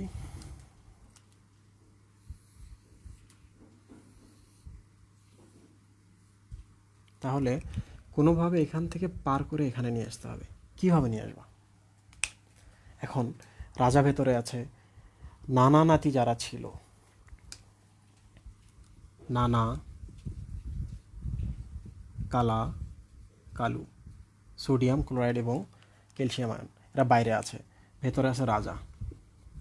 এখন নানা কোনোভাবে খবর পেয়ে গেছে যে রাজা অন্য আর একটা নিউরনের খবরগুলোকে থলিতে আটকে রাখছে ভেসিকলের ভেতরে। তাহলে বাইরে যে নানা আছে, এই নানা এখন করবে কি? দেয়ালটা ভেদ করে ভেতরে চলে আসবে। কারণ কোনোভাবে যদি এদেরকে এখান থেকে বের করে পরে নিউরনে পাঠানো যায় তাহলে হয়তো বা একদিন তার এই দুইজন নাতি আছে, তার জন্য তো তার চিন্তা হয় এদেরকে তো পড়ালেখা করাইতে হবে, চাকরি বাকরি করাইতে হবে। এরা তো সারা জীবন বনবাসে থাকলে হবে না। তাহলে নানা ভেতরে প্রবেশ করে, দেয়াল ভেঙে, রাজ্যের দেয়াল ভেঙে ভেতরে প্রবেশ করছে। নানার সাথে এই যে এক ছোট নাতি আছে, এই দুইজন মিলে প্রবেশ করছে। সোডিয়াম এবং ক্লোরাইড আয়ন। বইতে ক্লোরাইড আয়নের কথা দেওয়া নাই, তোমরা শুধু সোডিয়াম আয়নের কথা লিখবা। নানা ভেতরে প্রবেশ করছে। কিং যে আছে, রাজা, এই রাজা খবর পাইছে যে দেয়াল ভাঙতেছে। কিন্তু এই রাজা হচ্ছে কাপুরুষ। কাপুরুষ আছে, ভয় পায়। যখনই সোডিয়াম আয়ন ভেতরে প্রবেশ করছে, এই রাজা এখন বাইরে চলে গেছে ভয়ে। এখন নানা ভেতরে চলে আসছে, ক্লোরাইড ভেতরে চলে আসছে। এখন বাকি রইল ক্যালসিয়াম। ক্যালসিয়ামকে নানা এখনও ডাকেনি। নানা এসে দেখলো যে ভেসিকলগুলো ভেঙে খবরগুলোকে বা নিউরো ট্রান্সমিটারগুলোকে রিলিজ করা যাচ্ছে না, এগুলোকে বের করে দেওয়া যাচ্ছে না। তাহলে এখন সে তার নাতিকে ডাকতেছে। ক্যালসিয়াম দেখো বিশাল লেখা Ca2+, বিশাল, তার মানে এর গায়ে শক্তি আছে। তো নানা বলতেছে ক্যালসিয়াম তুমি চলে আসো, কালু তুমি চলে আসো। এখন কালু চলে আসছে।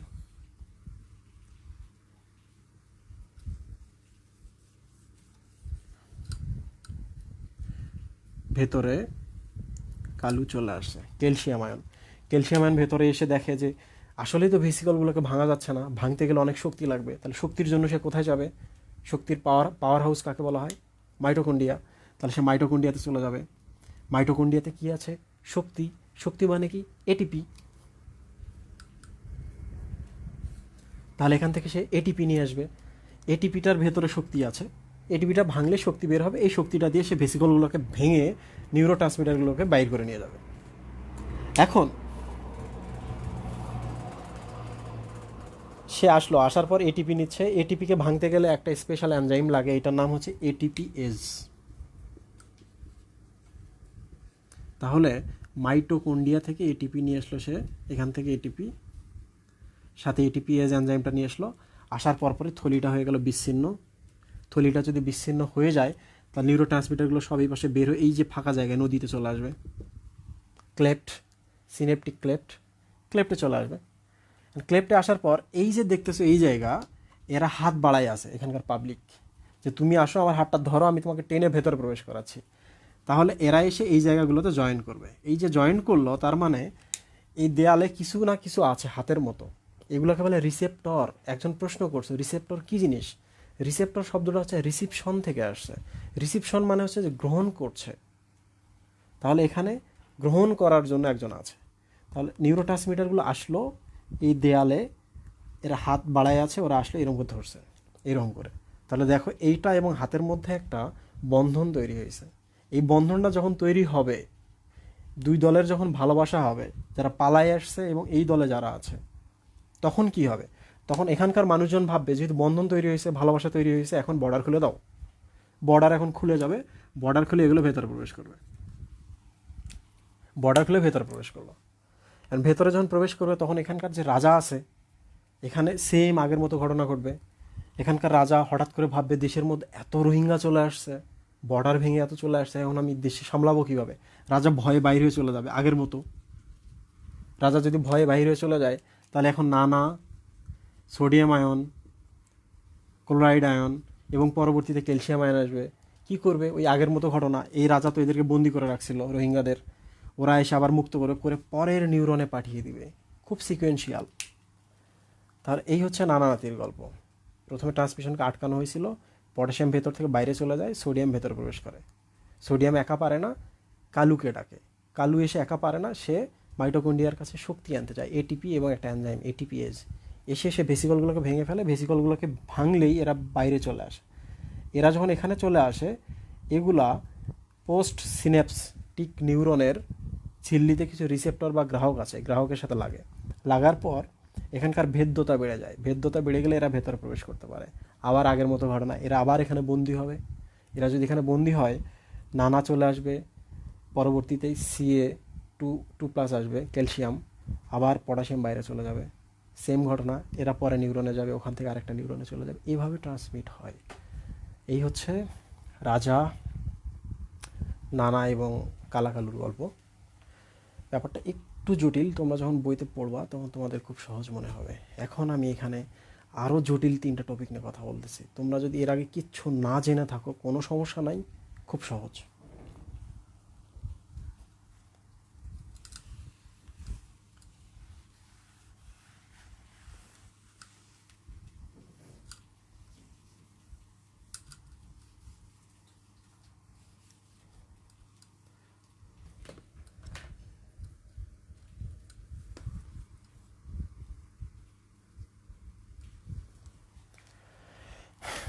ভেতরে ছিল পটাশিয়াম আয়ন, বাইরে ছিল সোডিয়াম ক্লোরাইড CA2+। আচ্ছা তোমরা বলো তো, ধনাত্মক আয়ন কোথায় বেশি, বাইরে না ভেতরে? বাইরে। সোডিয়াম আছে, ক্যালসিয়াম আছে, তাহলে ভেতরে ধনাত্মক আয়ন কম। তাহলে বাইরে হচ্ছে ধনাত্মক আয়ন বেশি, ভেতরে কম, মানে ঋণাত্মক আয়ন বেশি ভেতরে। এটা হচ্ছে একটা কোষের স্বাভাবিক অবস্থা। ভেতরে ঋণাত্মক আয়ন বেশি থাকে, বাইরে ধনাত্মক আয়ন বেশি থাকে। তাহলে এটা খুব স্বাভাবিক অবস্থা। এই অবস্থায় কোষ চুপচাপ থাকে, এটাকে বলা হচ্ছে রেস্টিং বা বিশ্রাম অবস্থা। বিশ্রাম অবস্থা, এদের তো নিজেদের একটা করে ক্ষমতা আছে। এই যে রাসায়নিক পদার্থগুলো যদি উল্টাপাল্টা হয়ে যায় তাহলে ঘটনা ঘটে।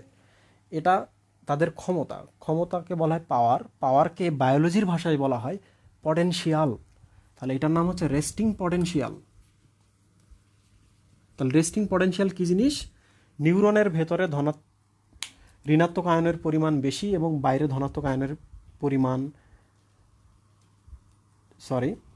রেস্টিং পটেনশিয়াল মানে হচ্ছে বাইরে ধনাত্মক আয়নের পরিমাণ বেশি, ভেতরে ঋণাত্মক আয়নের পরিমাণ বেশি, এবং এই অবস্থায় একটা স্থিতি অবস্থা বিরাজ করা, এইটা হচ্ছে রেস্টিং পটেনশিয়াল। এরপর কি হয়েছিল? রাজা বাইরে চলে গেছে, এই যে নানা এরা সবাই চলে আসছে ভেতরে। তাহলে এখন দেখো, ভেতরে পজিটিভ বাড়লো, বাইরে নেগেটিভ বাড়লো, রাইট? তাহলে আগে ছিল রেস্টিং পটেনশিয়াল। এই যে ঘটনাটা ঘটলো, এরা বাইরে থেকে ভেতরে গেল, ভেতরেরটা বাইরে চলে গেল, একটা অ্যাকশন নিল না এখানে? রাজা ভয় পালাইছে, নানা নাতিরা চলে আসছে, এটা একটা অ্যাকশন, এটার নাম হচ্ছে অ্যাকশন পটেনশিয়াল। অ্যাকশন পটেনশিয়াল তার মানে এখন ক্ষমতাটা অ্যাকশনে আছে। এখন বলো কাজ কখন হবে, রেস্টিং পটেনশিয়াল অবস্থায় না অ্যাকশন পটেনশিয়াল অবস্থায়? অ্যাকশন পটেনশিয়াল অবস্থায়। কি কাজ হবে? পরের কোশ্চেন। এই কাজের নাম হচ্ছে ডিপোলারাইজেশন ও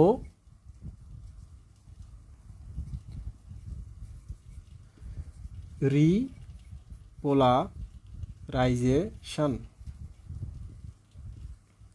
ডিপোলারাইজেশন ও রিপোলারাইজেশন। খেয়াল করে দেখো, প্রথমে এখানে ছিল নেগেটিভ আয়নের পরিমাণ বেশি, বাইরে ছিল পজিটিভ আয়নের পরিমাণ বেশি, স্বাভাবিক অবস্থা। এটা এদিকে চলে আসছে, নিজের জায়গা থেকে বিচ্যুত হয়েছে। আমরা তো জানি যদি কোনো একটা জায়গা থেকে হাইড্রোজেন বের হয়ে যায় আমরা বলি ডিহাইড্রোজিনেস, মানে হাইড্রোজেন বাইর করে দিলাম। আবার যদি কার্বন ডাইঅক্সাইড বের হয়ে যায় আমরা এটাকে বলি ডিকার্বক্সিলেস। তাহলে এখানে কি ঘটলো? এখানে হচ্ছে দেখো, এটা ভেতরে ছিল বাইরে চলে গেছে, তার মানে ডি হয়েছে। ডি আগে এখানে ছিল, এর দিকটা এদিকে অন্য দিকে চলে গেছে, তার মানে আগে পোলটা এদিকে ছিল অন্য দিকে চলে গেছে, এটা হচ্ছে পোলারাইজেশন, ডিপোলারাইজেশন, মানে এরা অবস্থানের পরিবর্তন করছে, রাইট? তাহলে অ্যাকশন পটেনশিয়াল যখনই হবে, মানে বাইরেরগুলো ভেতরে, ভেতরেরটা বাইরে আসবে, অ্যাকশন পটেনশিয়াল, তখনই কি হবে? ডিপোলারাইজেশন হবে। তাহলে ভেতরের দিকে তখন বাড়বে ধনাত্মক, বাইরে তখন বাড়বে ঋণাত্মক। শেষ।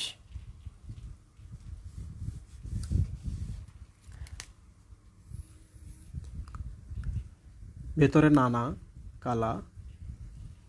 কালু আছে, বাইরে রাজা আছে, ডিপোলারাইজেশন অবস্থায়, মানে নিজেদের জায়গায় এরা ঠিক নাই। এখন কি হবে? ওই যে বললাম, যখনই এরা এখান থেকে চলে এখানে চলে যায়, রাজা আবার ফিরে আসে, নানা নাতি তাদের কাজ শেষ, তারা আবার বাইরে চলে আসে, দেখো আবার আগের মতো অবস্থা হইলো, রাজা ফিরে গেল, নানা নাতিরা আবার বাইরে বনবাসে চলে আসলো। তাহলে পোলটা বা মেরুটা বা আগের যে অবস্থান ছিল এটা আবার ঠিক হয়ে গেল। এটাকে বলা হয় রিপোলারাইজেশন, মানে আগের মতো। মানে নতুন করে ঘটা বা পুনরায় ঘটা, এটার নাম হচ্ছে রিপোলারাইজেশন। তাহলে মনে রাখবা, ডিপোলারাইজেশন মানে হচ্ছে পটাশিয়াম বাইরে, উল্টা রাজা বাইরে, নানা নাতি ভেতরে। রিপোলারাইজেশন মানে হচ্ছে আগের অবস্থা আবার ফিরে আসা, নানা নাতি বাইরে চলে আসলো, রাজা বাইরে থেকে ভেতরে চলে গেল, রিপোলারাইজেশন। প্রশ্ন আসে এটা, depolarisation, repolarisation, action potential, resting potential. শেষ। আমরা একটু পরে, আমরা অনেক গভীর থেকে পড়াশোনা করলাম, একটু পরে আমি খুব চমৎকার ছোট ছোট কিছু গল্প বলবো, ওগুলোতে লেখালেখির কিছু নাই। তার আগে 1 মিনিটের একটা ব্রেক। তোমরা একটু কমেন্টে লেখো তোমরা আমার কথা বুঝতে পারছো কি না, কোন টপিকটা তোমাদের বুঝতে সমস্যা হয়েছে, এইটা আমি আবার আলোচনা করব।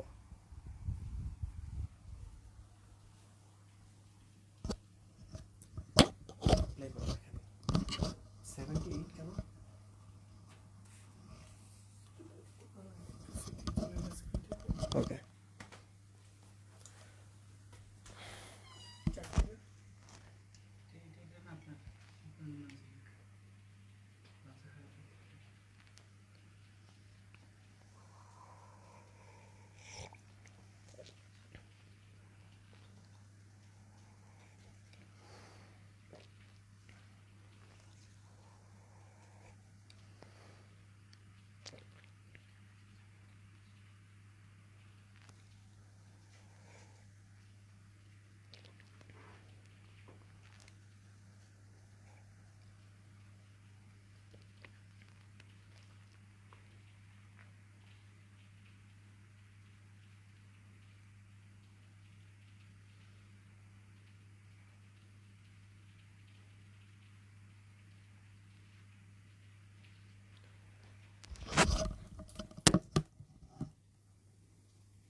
Hello there, I am back again.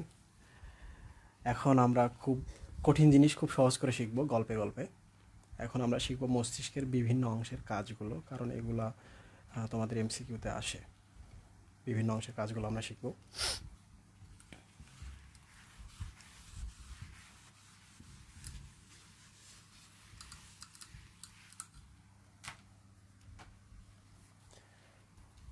এটা হচ্ছে মস্তিষ্ক।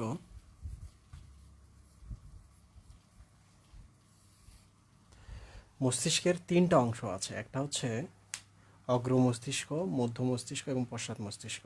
এগুলো নিয়ে বিস্তারিত আমি আরেকদিন বলবো। আজকে শুধু আমি বিভিন্ন অঙ্গের নাম এবং তাদের কাজগুলো শেখাবো। অগ্র, মধ্য, পশ্চাৎ। অগ্র মস্তিষ্কে আছে তিনটা অংশ। একটা হচ্ছে সেরেব্রাম, 2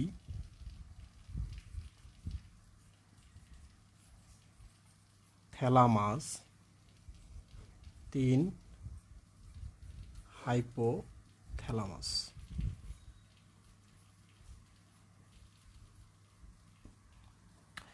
পশ্চাৎ মস্তিষ্কে আছে তিনটা অংশ। একটা হচ্ছে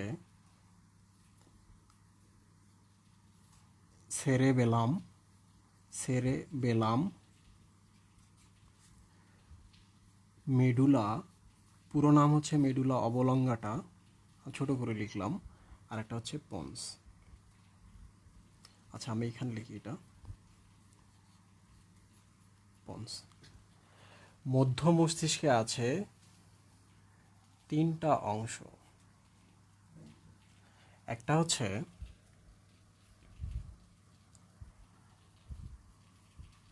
সেরেব্রাল পেডাঙ্কল, 2 নম্বর হচ্ছে কর্পোরা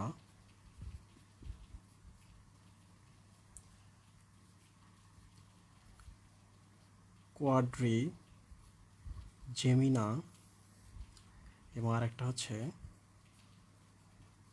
সেরেব্রাল একুইডাক্ট।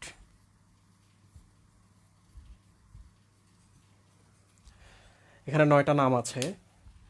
9টা নাম এই মুহূর্তে মুখস্থ করার দরকার নাই। তোমরা লেকচার শেষে যখন বই খুলবা তখন অবশ্যই নামগুলো দেখবা। নামগুলো খুবই সহজ, একদম মুখস্থ করার দরকার নেই। 9টা অংশের কাজ তোমাদের জানতে হবে। আমার কাজ হচ্ছে তোমাদের ছোট করে দেওয়া। কোন জায়গাটা পড়তে হবে না, কোন জায়গাটা 1 লাইন পড়লেই শেষ, এটা আমি দেখাবো। সাবধানে খেয়াল করো। সেরেব্রাল পেডাঙ্কল, এইটার কাজ পড়তে হবে না, এটা আমি মিশিয়ে দিলাম।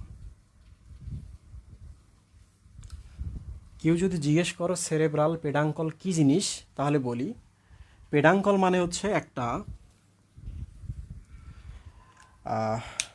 তোমরা দেখবা যে পেডাঙ্কল মানে হচ্ছে পা।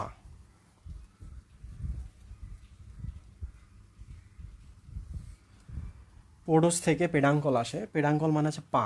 এটা যদি আমাদের পা হয় তাহলে দেখো পায়ের নিচে আমাদের, এটা হচ্ছে পা, তাহলে পায়ের পাতাটা আমাদের এইভাবে থাকে।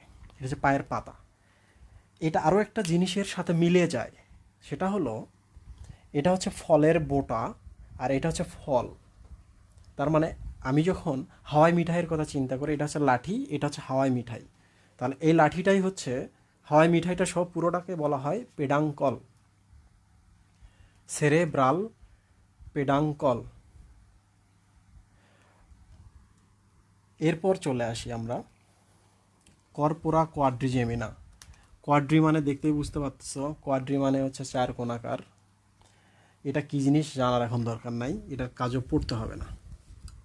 সেরেব্রাল একুইডাক্ট, সেরেব্রাল মানে হচ্ছে সেরেব্রাম, সেরেব্রাম মানে কি একটু পর বলছি।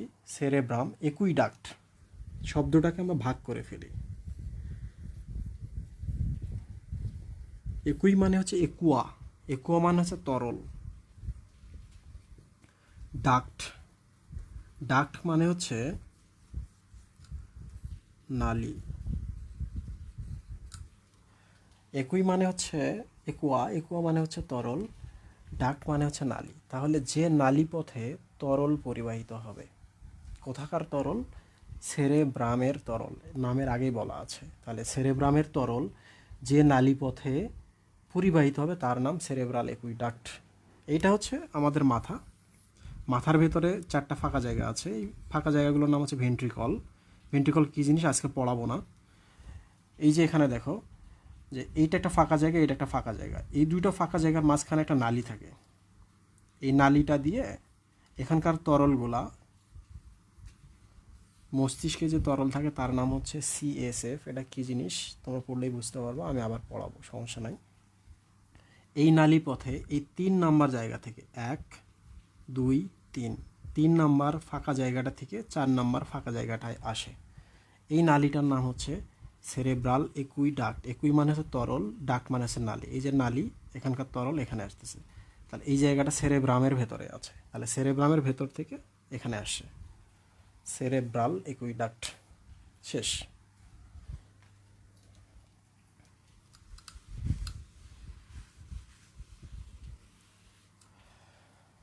তাহলে আমাদের 3টা পড়া শেষ হয়ে গেল।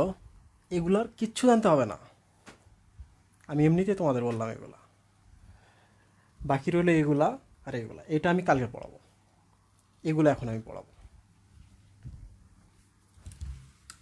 এটাও শেষ, এটাও শেষ, থাকলো এটা। মাঝে মাঝে প্রশ্ন হয় আলুর নাম কেন আলু? এটার উত্তর কি?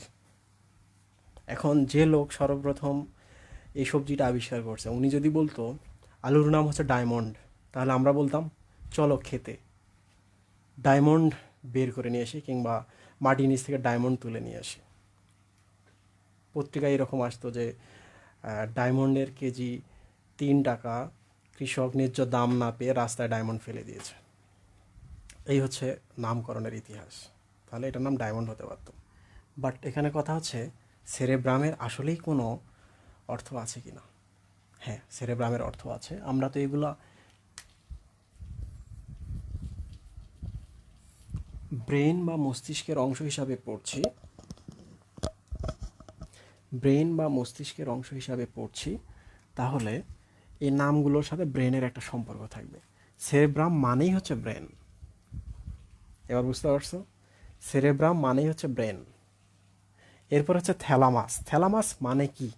থ্যালামাস মানে হচ্ছে ব্রেন থেকে যদি কোনো কিছু বের হয়, ব্রেন থেকে যদি কোনো কিছু তৈরি হয়, এইটার নাম হবে থ্যালামাস। তাহলে এই অঙ্গটা ব্রেন থেকে তৈরি হয়েছে, এই জন্য এর নাম হচ্ছে থ্যালামাস। এনিথিং ব্রেন থেকে তৈরি হচ্ছে তার নাম হচ্ছে থ্যালামাস। তাহলে এই অঙ্গের নাম হচ্ছে থ্যালামাস। থ্যালামাস শব্দের অর্থ ব্রেন থেকে যা তৈরি হয় তার নাম থ্যালামাস। হাইপোথ্যালামাস, নাম দেখে বুঝতে পারতেছে এটা থ্যালামাসের নিচে থাকে। হাইপো মানে হচ্ছে নিচে, হাইপার মানে হচ্ছে উপরে, তাহলে হাইপোথ্যালামাস থ্যালামাসের নিচে থাকে। ঠিক আছে, শেষ। এরপরের কোশ্চেন তোমাদের এমসিকিউতে অনেক বেশি আসে, তোমরা এটা মিস করে যাও। সেটা হচ্ছে আমাদের সেরেব্রামের সংখ্যা কয়টি? সেরেব্রামের সংখ্যা কয়টি? আমরা তো জানি মাঝখানে একটা ফাঁকা আছে, এই পাশে একটা, এই পাশে একটা, তাহলে সেরেব্রামের সংখ্যা কয়টি? একটি। এটা হচ্ছে একটা গোলকের অর্ধেক, এটা একটা গোলকের অর্ধেক, তাহলে দুইটা একসাথে যদি লাগাই তাহলে দুইটা মিলে হচ্ছে একটি গোলক। তাহলে সেরেব্রাম হচ্ছে একটি, থ্যালামাস, থ্যালামাস হচ্ছে দুইটি। এবার চলে আসি হাইপোথ্যালামাস কয়টি? একটি হচ্ছে সেরেব্রাম, থ্যালামাস হচ্ছে দুইটি, হাইপোথ্যালামাস কয়টি? এইটার 1 আমরা এখানে বসালাম, এইটার 2 আমরা এখানে বসালাম, 12টি নয়, 12টি অঞ্চলে বিভক্ত।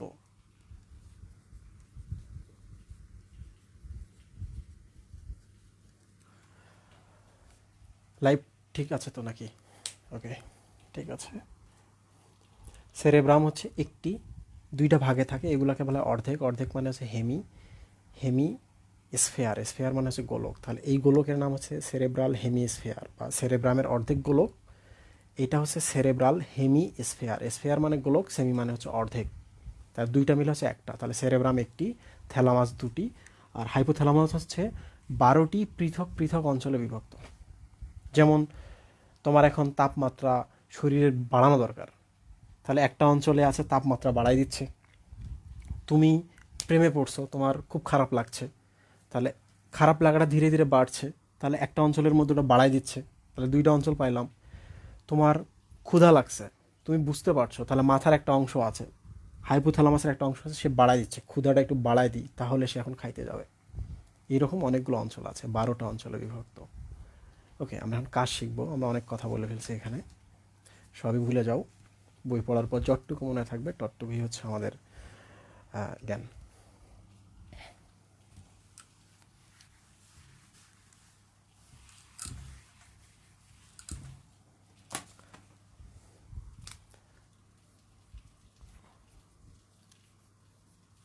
সেরেব্রাম,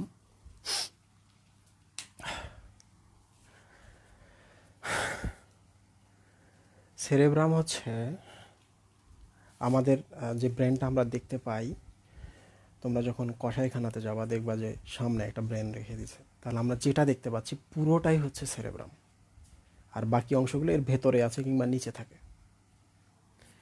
সেরেব্রামের কাজ কি? তোমাকে যদি কখনো জিজ্ঞেস করা হয় আমি ডান হাত দিয়ে লিখছি, তার মানে ব্রেনের কোন অংশ আমাকে নিয়ন্ত্রণ করছে? বাম অংশ। যদি বাম হাত দিয়ে কাজ করি, ডান অংশ। তাহলে দেখো, আমরা সবাই ডান হাতে কাজ করি, কখনো যদি আমাদের স্ট্রোক হয়, আমাদের ডান সাইডটা প্যারালাইসিস হয়ে যায়, তাহলে বাম জিনিসটা চলে। তাহলে আমাদের স্ট্রোক কোন দিকে হয়েছে? বাম দিকে। বাম দিকে স্ট্রোক হয়েছে কারণ ডান দিকটা আমরা আর চালাতে পারছি না। তাহলে আমাদের মস্তিষ্কের এক অংশ অন্য দিককে নিয়ন্ত্রণ করে। ওকে, সেরেব্রামের কাজ। আমি সবসময় বলি সেরেব্রাম হচ্ছে আইনস্টাইন। তাহলে আইনস্টাইনের কথা ভাবলেই আমরা সেরেব্রামের কাজ মনে রাখতে পারবো। অনেকেই টিফিন বইটা আছে, অনেকের টিফিন বইটাতে আইনস্টাইনের গল্প লেখা আছে, তোমরা ওগুলো ভুলে যাও, কারণ অনেক ব্যাপার আছে যেগুলা লেখা যায় না, অনেক অনেক কষ্ট হয় লিখতে, তারপরেও লিখতে হয়েছে তোমাদের জন্য। এটা আমরা খুব সহজ করে পড়বো। সহজ করে পড়া হচ্ছে, তুমি যদি কোনো কিছু চিন্তা করো, যে আমি সামনে ক্লাস নিচ্ছি, আমি কোনো কিছু চিন্তা করছি, তারপর এই যে বোর্ডটা এখানে ঝুলে আছে, এটা বোর্ড ঝোলানোর জায়গা না, তাহলে বুদ্ধি করে আমাকে এটা ঝুলাইতে হয়েছে, কারণ আমি তোমাদের ক্লাস নিব, তোমাদের ক্লাস নেওয়ার আমার ইচ্ছা হয়েছে, এই ইচ্ছাটা সেরেব্রাম নিয়ন্ত্রণ করছে। তাহলে এই যে আমি পুরো ব্যাপারটা এখানে তৈরি করলাম, সামনে ক্যামেরা রাখলাম, হেডফোনে কথা বলছি, এগুলো হচ্ছে উদ্ভাবনী শক্তি। অনেকেই আছে এগুলো বোঝে না। তাহলে কোন জায়গাটা নিয়ন্ত্রণ করতেছে? সেরেব্রাম। চিন্তা, বুদ্ধি, ইচ্ছা, উদ্ভাবনী শক্তি, এই যে আমি কথা বলছি, আমার বাক শক্তি, কথা বলা, এটাও কিন্তু নিয়ন্ত্রণ করছে। এই যে আমার 2 হাত, এখন আমাকে এখানে লিখতে হবে। এখন আমি যদি এই হাতটা দিয়ে মাথার উপর রাখি আর এই হাতটা আমার পকেটে ঢুকায় রাখি, তাহলে কিন্তু আমি লিখতে পারবো না। তাহলে আমি চাচ্ছি এই হাত দিয়ে আমি লিখি, তাহলে এগুলো হচ্ছে পেশি, এগুলো হচ্ছে পেশি, ইচ্ছা মতো এগুলো চালাইতে পারছি, এগুলো হচ্ছে ঐচ্ছিক পেশি। তাহলে ঐচ্ছিক পেশির কাজগুলো কিন্তু আমি এই মাথা দিয়ে করছি, এটাও সেরেব্রামের কাজ। সো সেরেব্রামের এই কাজগুলো আমরা মনে রাখবো একটা কৌশলে। কৌশলটা পড়ার তোমাদের দরকার নেই, আমি জাস্ট এমনিতেই দিয়ে দিচ্ছি, যারা ছন্দ খোঁজো তাদের জন্য এটা। চিন্তা, বুদ্ধি, ইচ্ছা থাকলে, তোমার চিন্তা থাকলে, বুদ্ধি থাকলে এবং ইচ্ছা থাকলে, তোমার মাথার ভেতরে যে উদ্ভাবনী শক্তি আছে, উদ্ভাবনী শক্তি, চিন্তা, বুদ্ধি এবং ইচ্ছা থাকলে তোমার মাথার ভেতরে যে উদ্ভাবনী শক্তি আছে, এটাকে কাজে লাগিয়ে তুমি উদ্ভাবনী শক্তিকে কাজে লাগিয়ে সহজেই ঐচ্ছিক পেশির কার্যকলাপ,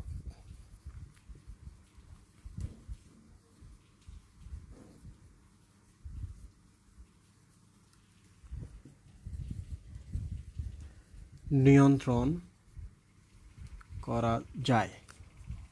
তাহলে সেরেব্রামের কাজ হচ্ছে, আমি বললাম এগুলা, আমি বললাম,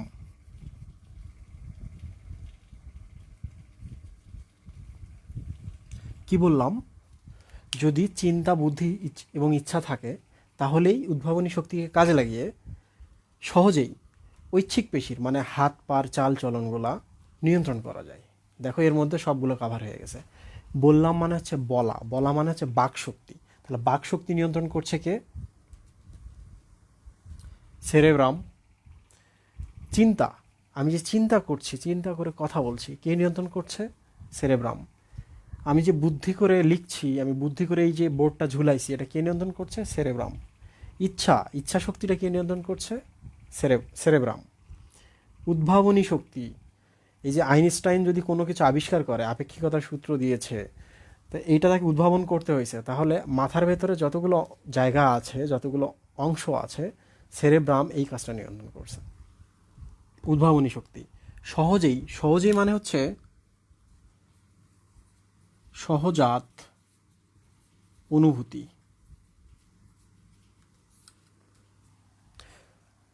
সহজাত অনুভূতি, জন্মসূত্রে আমরা যেসব অনুভূতি নিয়ে চলে আসছি এগুলো হচ্ছে সহজাত অনুভূতি। এরপর হচ্ছে ঐচ্ছিক পেশির কার্যকলাপ, এই যে হাত পা আমি চালাচ্ছি, এগুলো হচ্ছে ঐচ্ছিক পেশির কার্যকলাপ, এটাও সেরেব্রাম করে। এই হচ্ছে সেরেব্রামের কাজ। তোমাদের আমি খুব চমৎকার একটা কথা বলি, সেটা হলো আমাদের ব্রেনের দুটো দিক আছে। দুটো দিকের একটা দিক আছে আইনস্টাইন, আর একটা দিক আছে পিকাসো। পিকাসো মানে ছবি আর্ট করে, আর্টের কাজ করে। আর আইনস্টাইন মানে হচ্ছে এই যে ম্যাথমেটিক্স নিয়ে বা লজিক নিয়ে কাজ করে। তোমরা বের করবা, গ্রুপে পোস্ট দিয়ে আমাকে জানাবা ব্রেনের কোন অংশটা আর্ট বা শিল্প এবং কোন অংশটা এই যে লজিক নিয়ে কাজ করে। এটা তোমাদের হোমওয়ার্ক। শেষ, সেরেব্রাম শেষ।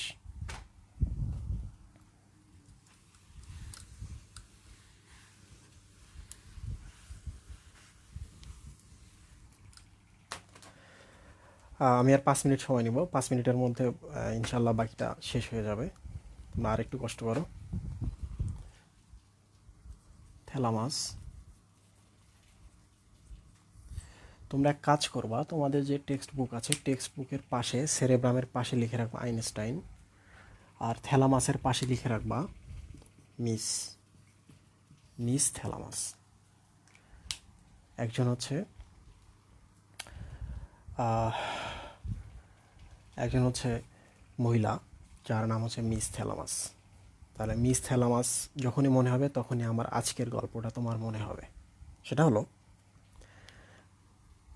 মিস থ্যালামাস একদিন কোথাও যাবে, রেল স্টেশনে গেছে। রেল স্টেশন,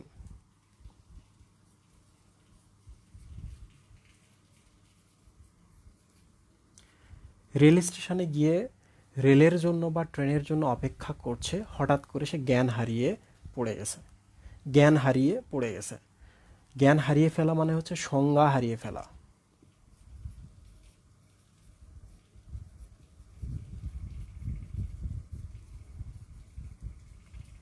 এগুলো লিখছি না। রেল স্টেশন, রেল স্টেশনে গিয়ে সে সংজ্ঞা হারিয়ে ফেলেছে।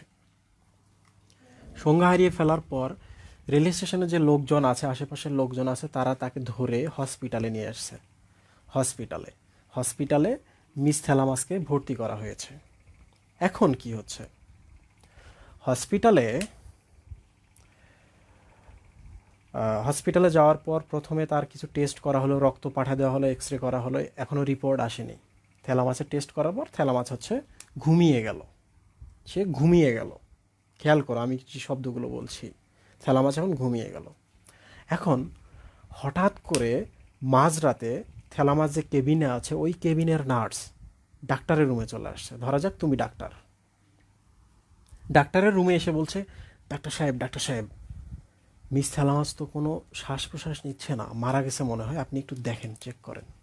ডাক্তার সাহেব হুপ হাপ ধুপধাপ করে ছুটে আসলো। ছুটে এসে থ্যালামাসের কাছে চলে আসলো, এসে বলছে, থ্যালামাস, থ্যালামাস। থ্যালামাস তো জবাব দিচ্ছে না, কারণ সে তো ঘুমাই গেছে। তখন সে কী করলো, আস্তে করে স্পর্শ করলো। থ্যালামাস স্পর্শ, থ্যালামাসকে যখন স্পর্শ করলো, উনি তো গভীর ঘুমে আছেন, টের পেলেন না। তখন ডাক্তার করলেন কি, স্পর্শ প্রথমে করেছিলেন, ওঠেনি, এবার হাতটা দিয়ে একটু চাপ দিলেন, থ্যালামাস বলে একটু চাপ দিলেন, চাপ। চাপ দেওয়ার পর থ্যালামাস এখন চাপ যদি লাগে তাহলে তো কষ্ট পাবে, যন্ত্রণা পাবে। তাহলে যন্ত্রণা পেয়ে সে জেগে উঠলো, অনেক যন্ত্রণা পেয়ে জেগে উঠলো। তাহলে রেল স্টেশনে সংজ্ঞা হারিয়ে ফেলেছে, হসপিটালে আনা হয়েছে, হসপিটালে রাত্রেবেলা অবস্থা খারাপ হয়েছিল, নার্স ডাক্তারের কাছে গেছে, ডাক্তার গিয়ে থ্যালামাসকে প্রথমে স্পর্শ করে ডাকছে, থ্যালামাস জবাব দেয়নি। এরপর একটু হাত দিয়ে চাপ দিছে, থ্যালামাস যন্ত্রণা পেয়ে ঘুম থেকে জেগে উঠছে, যন্ত্রণা পেয়ে ঘুম থেকে জেগে উঠেছে।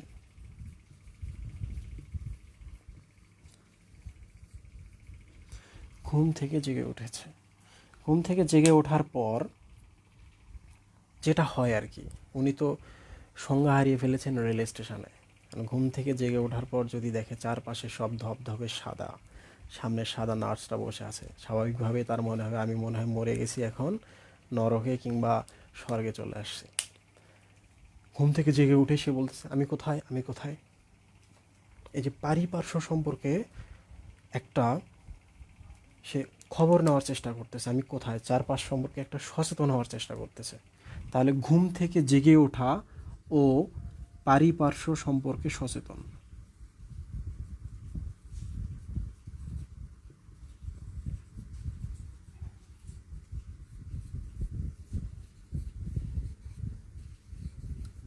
তোমরা যদি আমার লেখাগুলো না বুঝতে পারো একটু বলবা।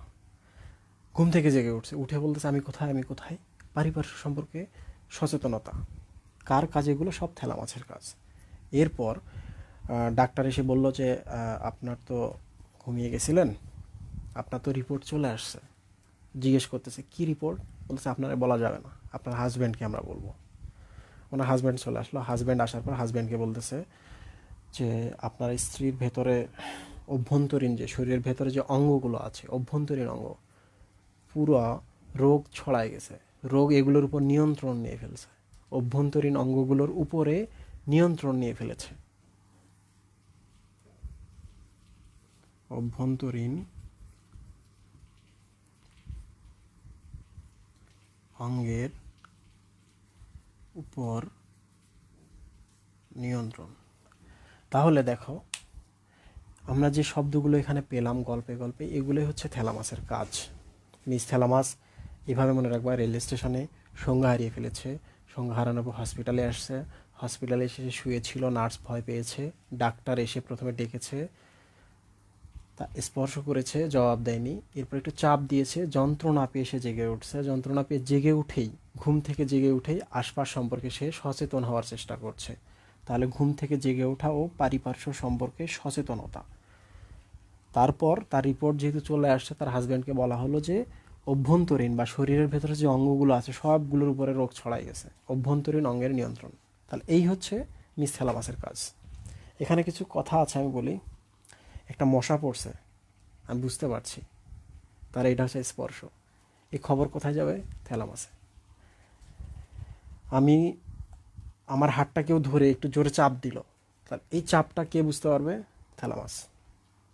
যন্ত্রণা, জোরে চাপ দিল, আমার অনেক কষ্ট লাগছে, থ্যালামাস বুঝতে পারবে, কারণ এই খবরটা মাথার আর কোথাও যাবে না, সেরেব্রামেও যাবে না, থ্যালামাসে চলে যাবে। এরপরে যে তোমরা ঘুমাচ্ছ, ঘুম থেকে জেগে উঠছো, এই ব্যাপারটা তো আছেই। আমাদের শরীরের ভেতরে যে অঙ্গগুলো আছে, এগুলোর যে কাজকর্মগুলো আছে, এই খবরগুলো নিয়ন্ত্রণ, এই ব্যাপারগুলো নিয়ন্ত্রণ করছে থ্যালামাস। প্রথম যেটা রেল স্টেশন, রেল স্টেশন বলে আসলে কিছু নাই, এটা হচ্ছে রিলে স্টেশন। রিলে স্টেশন একটা সময় যখন এমন ফেসবুক ছিল না, ইউটিউবে লাইভের ব্যবস্থা ছিল না, তখন আমরা যারা রংপুরে ছিলাম, আমরা রেডিওতে বিভিন্ন খবর শুনতাম। খবর শুরুতেই একজন আসতেন, এসে বলতেন যে ঢাকা থেকে সংবাদটি রিলে করে শোনানো হচ্ছে, মানে রংপুর এলাকায় রিলে করে। কিভাবে? ঢাকার থেকে নেটওয়ার্কের মাধ্যমে খবরটা চলে গেল রংপুরে, ওখানে একটা বিশাল অ্যান্টেনা আছে, ওইটাতে আগে খবরটা যাবে, ওইটা থেকে রংপুরের আশেপাশে লালমনিরহাট, নীলফামারী, পঞ্চগড় কিংবা গাইবান্ধার আশেপাশের জায়গাগুলোতে এই নিউজটা চলে যাবে। তাহলে রংপুরে যদি ওই অ্যান্টেনাটা না থাকতো, তাহলে ওখানকার মানুষজন খবর শুনতে পেতো না, এই বিনোদনমূলক অনুষ্ঠান কিংবা গানগুলো শুনতে পেতো না। তাহলে ওই অ্যান্টেনাটার গুরুত্ব আছে। ওই অ্যান্টেনাটাই হচ্ছে রিলে স্টেশন, মানে যার ভেতর দিয়ে যাইতেই হবে, যার ভেতর দিয়ে না গেলে তুমি অন্য কোথাও ছড়াইতে পারবা না। এখন আমি চিন্তা করছি যে আমি একটা ছবি আর্ট করব। ছবি আর্ট করার ব্যাপারটা তো আমি কিছুক্ষণ আগে বললাম, শিল্পের কাজ হচ্ছে আমাদের সেরেব্রামের কাজ, একবারে মস্তিষ্কের বাইরে যারা থাকে। তো সেরেব্রামে চিন্তা আসলো, এখন এই চিন্তাটাকে তো কাজে পরিণত করতে হবে। কাজে পরিণত করতে গেলে তাহলে কিন্তু এই খবরটা কিন্তু থ্যালামাসের ভেতর দিয়ে যেতে হবে। কিংবা এখানে একটা মশা কামড়াচ্ছে, এখন তুমি চিন্তা করলা আমি এটা হাত দিয়ে মারবো, হাত দিয়ে মারলে রক্ত পড়তে পারে, তাহলে তুমি কি করবা যে আমি হাতের মধ্যে কিছু একটা নিয়ে মারতে পারি, কিংবা আমি এটা উড়াই দিতে পারি। তাহলে এই ব্যাপারটা, এই খবরটা প্রথমে আসবে সেরেব্রামে, তারপর থ্যালামাস, তারপর আবার সেরেব্রাম দিয়ে চলে যেতে পারে। যে কোনো খবর আসতে হবে তোমাকে থ্যালামাসে। তাহলে থ্যালামাস হচ্ছে রিলে স্টেশন, সে মাঝখানে থাকে। শেষ। এবার আমরা হাইপোথ্যালামাস পড়বো। হাইপোথ্যালামাস নিয়ে লেখালেখির কিছু নাই, ছোট্ট একটা রোমান্টিক গল্প এখানে। এই রোমান্টিক গল্পের সাথে সাথে তোমাদের আজকের ক্লাস শেষ হয়ে যাবে।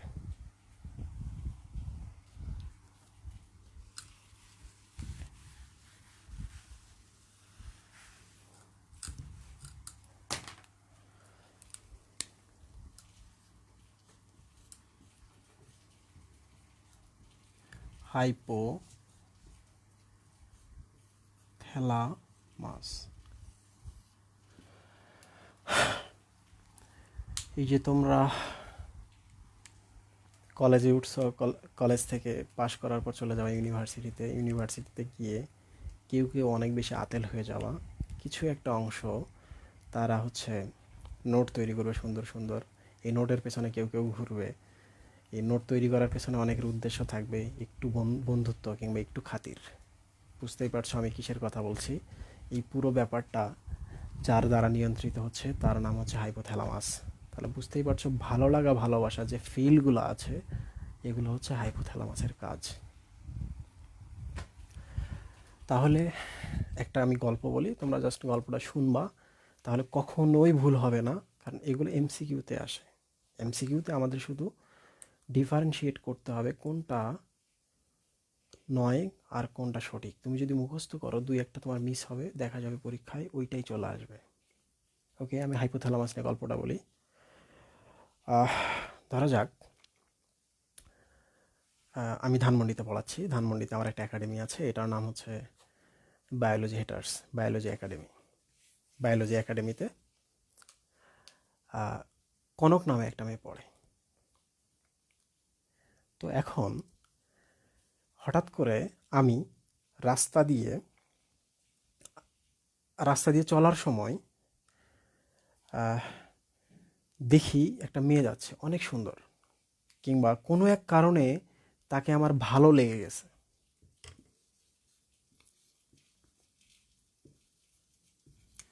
ভালো লেগে গেছে, ভালো লাগা। এখন ভালো লাগা থেকে আলটিমেট যেটা হয় সেটা হচ্ছে ভালোবাসা।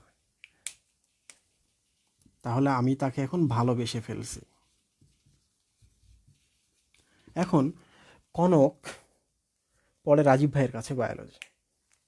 এখন আমি অনেক কষ্টে ফেসবুক থেকে কনকের যে আইডিটা আছে, আমি আইডিটা খুঁজে বের করছি। করার পর আমি আইডির মধ্যে একটা মেসেজ করছি। মেসেজটা অনেক রসিয়ে রসিয়ে একটা মেসেজ করছি, যেন সে পড়ার পর মুগ্ধ হয়ে যায়, মুগ্ধ হয়ে কিছু একটা বলে পজিটিভ। তো এখন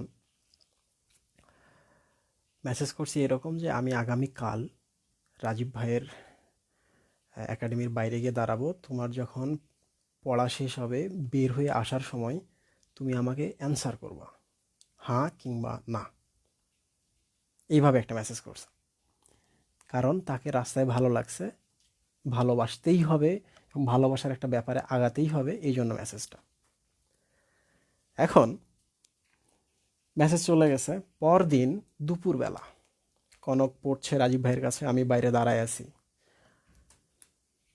আকাশে দুপুরবেলা আকাশে কড়া রোদ, রোদের কারণে আমি রোদের মধ্যে দাঁড়ায় আছি। আমার শরীরের তাপমাত্রা বাড়বে না কমবে? অবশ্যই বাড়বে। তাহলে আমার শরীরের তাপমাত্রা বাড়ছে, দেহের তাপমাত্রা বাড়ছে, দেহ তাপ।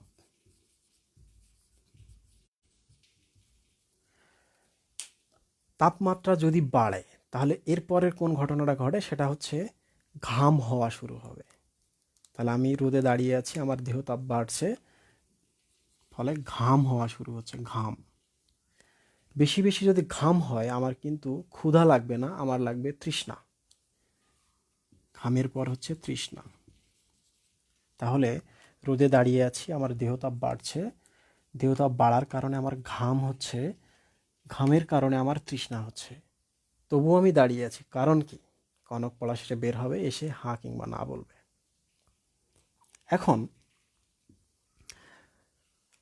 মাথার মধ্যে কিন্তু উদ্বেগ এবং উৎকণ্ঠা কাজ করছে। যদি বের হয়ে কোনো একটা ডায়ালগ দেয় বাংলা সিনেমার মতো, বামন হয়ে চাঁদের দিকে হাত বাড়িয়েছ, কিংবা ওই হাত বাড়িও না, হাত পুড়ে যাবে, এরকম কিছু একটা, তাহলে আমার মাথার মধ্যে উদ্বেগ এবং উৎকণ্ঠা কাজ করছে।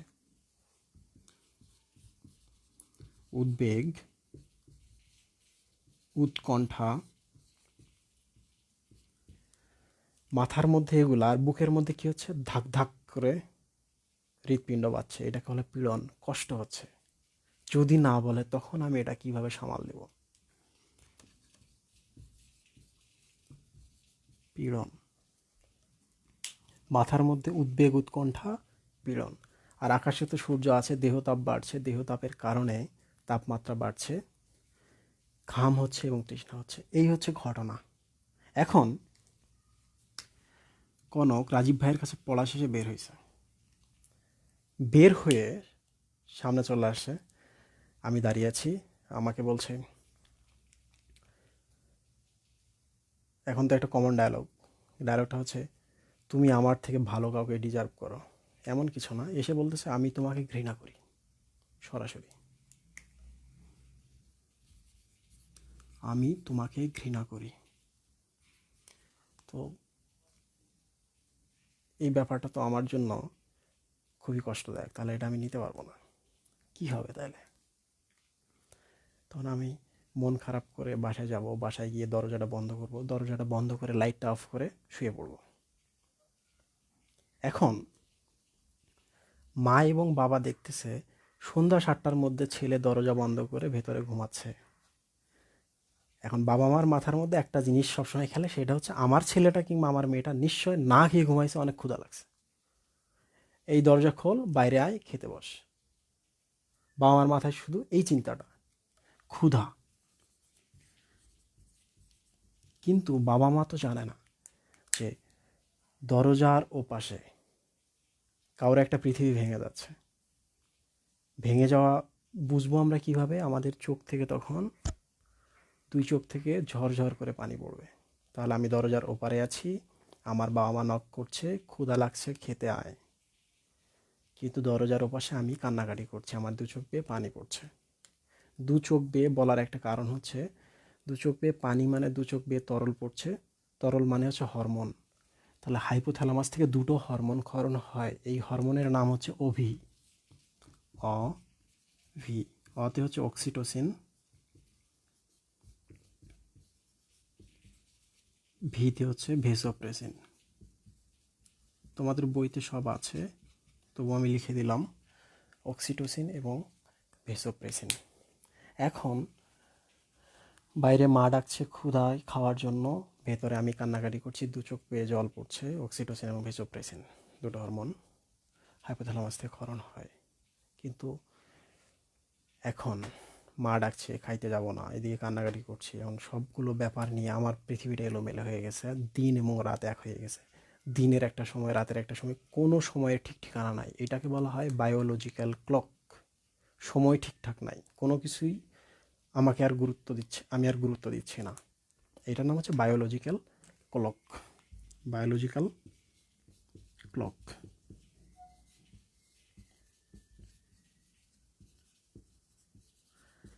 তাহলে এই হচ্ছে হাইপোথ্যালামাসের কাজ। রাস্তায় দেখে ভালো লাগা, ভালোবাসতে হবে, এই জন্য তাকে মেসেজ করা হয়েছে। মেসেজ করার পর দুপুরবেলা দাঁড়াইছে, দেহতাপ বাড়ছে সূর্যের কারণে, ঘাম হচ্ছে, ঘামের কারণে তৃষ্ণা হচ্ছে। মাথার ভেতরে উদ্বেগ এবং উৎকণ্ঠা, বুকের ভেতরে পীড়ন নিয়ে এসে দাঁড়িয়ে আছে। কিন্তু কনক বের হয়ে তাকে বলছে আমি তোমাকে ঘৃণা করি। বাসায় চলে আসছে, দরজা বন্ধ করছে। বাসার বাইরে দরজার বাইরে দরজা নক করছে বাবা মা, তারা ভাবছে সন্তান না খেয়ে ঘুমিয়ে গেছে ক্ষুধা, কিন্তু ভেতরে তো কান্নাকাটি করছে, দু চোখ বেয়ে জল পড়ছে বা তরল পড়ছে। এই তরলের নাম হচ্ছে দুটো হরমোন, অক্সিটোসিন ও ভেসোপ্রেসিন। কান্নাকাটি, বাইরে বাবা মা ডাকছে, কিন্তু সব মিলিয়ে তো পৃথিবী ঠিকঠাক নাই, দিন দুনিয়ার এক এক হয়ে গেছে। তাহলে বায়োলজিক্যাল ক্লক আর ঠিক নাই, এটার নাম হচ্ছে বায়োলজিক্যাল ক্লক। এগুলোই হচ্ছে হাইপোথ্যালামাসের কাজ: ভালো লাগা, ভালোবাসা, দেহতাপ, ঘাম, তৃষ্ণা, উদ্বেগ, উৎকণ্ঠা, পীড়ন, ঘৃণা, ক্ষুধা, অক্সিটোসিন এবং ভেসোপ্রেসিন নামে দুটো হরমোন। যেহেতু মস্তিষ্ক মানেই হচ্ছে নিউরন, তার হাইপোথ্যালামাস মানে নিউরন, তাহলে হাইপোথ্যালামাস থেকে ক্ষরণ হওয়া হরমোন মানে হচ্ছে নিউরন থেকে ক্ষরণ হওয়া হরমোন। তাহলে এই দুটো হরমোন দেখতেছি, এরা হচ্ছে নিউরো হরমোন। প্রশ্ন আসে কোনটি নিউরো হরমোন, কোনটি নিউরো হরমোন নয়। অক্সিটোসিন এবং ভেসোপ্রেসিন হচ্ছে নিউরো হরমোন। যদি কখনো তোমাদের জিজ্ঞেস করে হরমোন অফ অ্যাফেকশন কোনটি, মানে যে ভালো লাগা, ভালোবাসা, ফিলিংসের হরমোন কোনটি, অক্সিটোসিন। ব্যাপারটা এমন না একটা ছেলে আর একটা মেয়েকে ভালোবাসবে, এইটাই হচ্ছে ফিলিংস। একটা সন্তান মাকে কিংবা মা সন্তানকে ভালোবাসে, এইটাও হচ্ছে ফিলিংস, অ্যাফেকশন। একটা ফেসবুকে একটা ছবি ভাইরাল হয়েছিল, সেটা হচ্ছে একটা সম্ভবত সিটি স্ক্যান কিংবা এমআরআই এই টাইপের একটা একটা মা একটা সন্তানকে চুমু দিচ্ছে, তখন মাথার ভেতরে ছবিটা দেখানো হচ্ছে। মাথার ভেতরে দেখানো হচ্ছিল যে অক্সিটোসিন ক্ষরণ হচ্ছে এবং নার্ভাস কন্ডাকশন বেড়ে গেছে। তাহলে এই যে মা সন্তানের প্রতি ভালোবাসা, এটাও কিন্তু এই হাইপোথ্যালামাসের কাজ। বায়োলজিক্যাল ক্লক নিয়ে তোমরা প্রশ্ন করবো, আমি খুব ভালো করে জানি, বলি এক লাইনে। এটা হচ্ছে সার্কাডিয়ান সাইকেল এর নাম। সার্কাডিয়ান সাইকেল মানে হচ্ছে দিনের কখন তোমার শরীরের কোন কাজগুলো তোমার শরীর বুঝে বুঝে কাজ করবে, কখন কোন হরমোন ক্ষরণ করতে হবে, কখন কোন হরমোন ক্ষরণ করা যাবে না, তোমার শরীর ঠিক করবে। এইটার নামই হচ্ছে বায়োলজিক্যাল ক্লক। আর শরীর এটা ঠিক করে সূর্যের সাথে। যারা আজকে রাতে ঘুমাচ্ছ না, কালকে গিয়ে আবার রাতে ঘুমাচ্ছ, পরদিন আবার রাতে ঘুমাচ্ছ না, আবার পরদিন গিয়ে রাতে ঘুমাচ্ছ, যদি এটার এই কাজ করো, তাহলে তোমাদের বায়োলজিক্যাল ক্লকটা উল্টাপাল্টা হয়ে যাবে। বায়োলজিক্যাল ক্লক যদি উল্টাপাল্টা হয়ে যায়, পড়া মনে পড়বে না, কোনো কিছু বুঝতে পারবা না, মেজাজ খিটখিটে হয়ে যাবে, শরীরের সৌন্দর্য নষ্ট হয়ে যাবে। তাহলে বায়োলজিক্যাল ক্লক ঠিক রাখার জন্য প্রত্যেক দিন সেম টাইমে ঘুমাতে হবে, সেম টাইমে উঠতে হবে। ওটা 5 ঘন্টা ঘুমাও, 7 ঘন্টা ঘুমাও কিংবা 8 ঘন্টা ঘুমাও, ব্যাপার না। সেম টাইমে ঘুমাও, সেম টাইমে ওঠো, শেষ। আরেকটা কোশ্চেন আমি কোশ্চেন করছিলাম গ্রুপের মধ্যে, সেটা হচ্ছে যন্ত্রণা তো দুই ধরনের, একটা হচ্ছে মানসিক যন্ত্রণা আর একটা হচ্ছে শারীরিক যন্ত্রণা। কোনটা থ্যালামাস আর কোনটা হাইপোথ্যালামাস নিয়ন্ত্রণ করে? দেখো, এই যে এই ঘটনাগুলো যদি ঘটে, মনের মধ্যে কিন্তু যন্ত্রণা হবে, কষ্ট হবে, তাহলে এই কাজগুলো করছে হাইপোথ্যালামাস। তাহলে মানসিক যন্ত্রণা নিয়ন্ত্রণ করে হাইপোথ্যালামাস। এই যে এখানে দেখো পীড়ন লেখা আছে, পীড়ন মানে হচ্ছে যন্ত্রণা। আবার শারীরিক যন্ত্রণা, ওই যে চাপ দিলাম থ্যালামাসকে, যন্ত্রণা পেয়ে সে ঘুম থেকে জেগে উঠলো, তাহলে এটা হচ্ছে শারীরিক যন্ত্রণা। শারীরিক যন্ত্রণা নিয়ন্ত্রণ করে মিস থ্যালামাস। সবাইকে ধন্যবাদ। তোমরা একটু কমেন্টে কোশ্চেনগুলো করো, আমি 2-3টা কোশ্চেনের অ্যান্সার করেই আজকে লাইভ থেকে বিদায় নেব।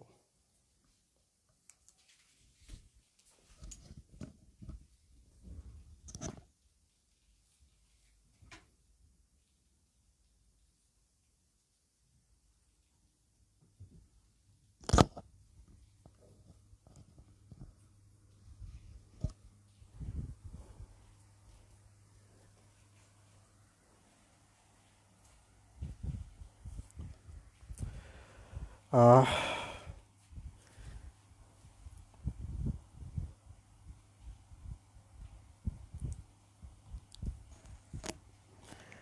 আচ্ছা, সাউন্ড বাড়ানো নিয়ে একজন কথা বলছো, আসলে লজ্জার কিছু নাই, বায়োলজি ব্যাপারটা আরও গভীর। পরবর্তীতে যখন অন্য চ্যাপ্টারগুলো চলে আসবে তখন বুঝতে পারবা। অনেক গার্ডিয়ান আছে, অনেক গার্ডিয়ান আছে তোমাদের সাথেই ক্লাস করছে, মেয়ের সাথে হয়তো পাশে গার্ডিয়ান বসে আছেন। তো আমি চেষ্টা করেছি পুরো ব্যাপারটা একটা হচ্ছে লিমিটের মধ্যে রাখতে। আর আমাদের সাথে দুজন টিচার ক্লাস করছেন। দুজন টিচার হচ্ছেন, একজন হচ্ছেন কক্সবাজার থেকে আর একজন ঠাকুরগাঁও থেকে। ওনারা সরকারি কলেজের টিচার এবং দুজনই আমার ফ্রেন্ড। তারা তোমাদের সাথে ক্লাস করছেন। ডেইলি এক্সাম নিয়ে কিছু ওকে, ডেইলি এক্সাম হচ্ছে আগামীকাল নয়, যদি ক্লাস হয় আগামীকাল আমি বলে দেবো, নাহলে পরের দিন ঠিক 9টায় ক্লাস হবে। পরের দিন একদিন গ্যাপে গ্যাপে। তো পরের দিন 9টায় যদি ক্লাস হয় তাহলে আধা ঘন্টা আগে চলে আসবা, 8:30টায় তোমাদের পরীক্ষা হবে। সেটা হচ্ছে আমি গ্রুপের মধ্যে লিঙ্ক পোস্ট করবো, তোমরা অ্যান্সার করবো। আমি এখানে নতুন করে রেজাল্ট দিয়ে দেবো লাইভ শেষে। আচ্ছা, মাল্টিপোলার নিউরন মস্তিষ্কে থাকতে পারে কিনা? অবশ্যই। মাল্টি কাজকর্ম আমাদের মস্তিষ্ক এবং সুষুম্না কাণ্ড করছে, এই মাল্টিপোলার দুইটাই থাকবে আমাদের মস্তিষ্ক এবং সুষুম্না কাণ্ডে। গ্যাংলিয়া কী জিনিস? থ্যাংক ইউ মনে করে দেওয়ার জন্য। এখানে দেখো, এটা হচ্ছে নিউরন, এটা হচ্ছে কোষ দেহ, আর এইগুলো হচ্ছে প্রলম্বিত অংশ, মানে লম্বা লম্বা জিনিসগুলো বাইর হয়ে গেছে, এদেরকে বলা হয় প্রলম্বিত অংশ। নিউরনের প্রলম্বিত অংশকে সুন্দর করে ডাকা হয় নিউরাইট। নিউরাইট। এখন যদি এমন হয় এই পাশ দিয়ে অনেকগুলো নিউরন চলে গেছে একটার পর একটা, সবার কোষ দেহগুলো এক জায়গাতে, প্রলম্বিত অংশগুলো সাইড দিয়ে, তাহলে দেখো সবগুলো যেন একসাথে থাকবে, তখন এরা টিউমারের মতো হয়ে যাবে, ফুলে যাবে।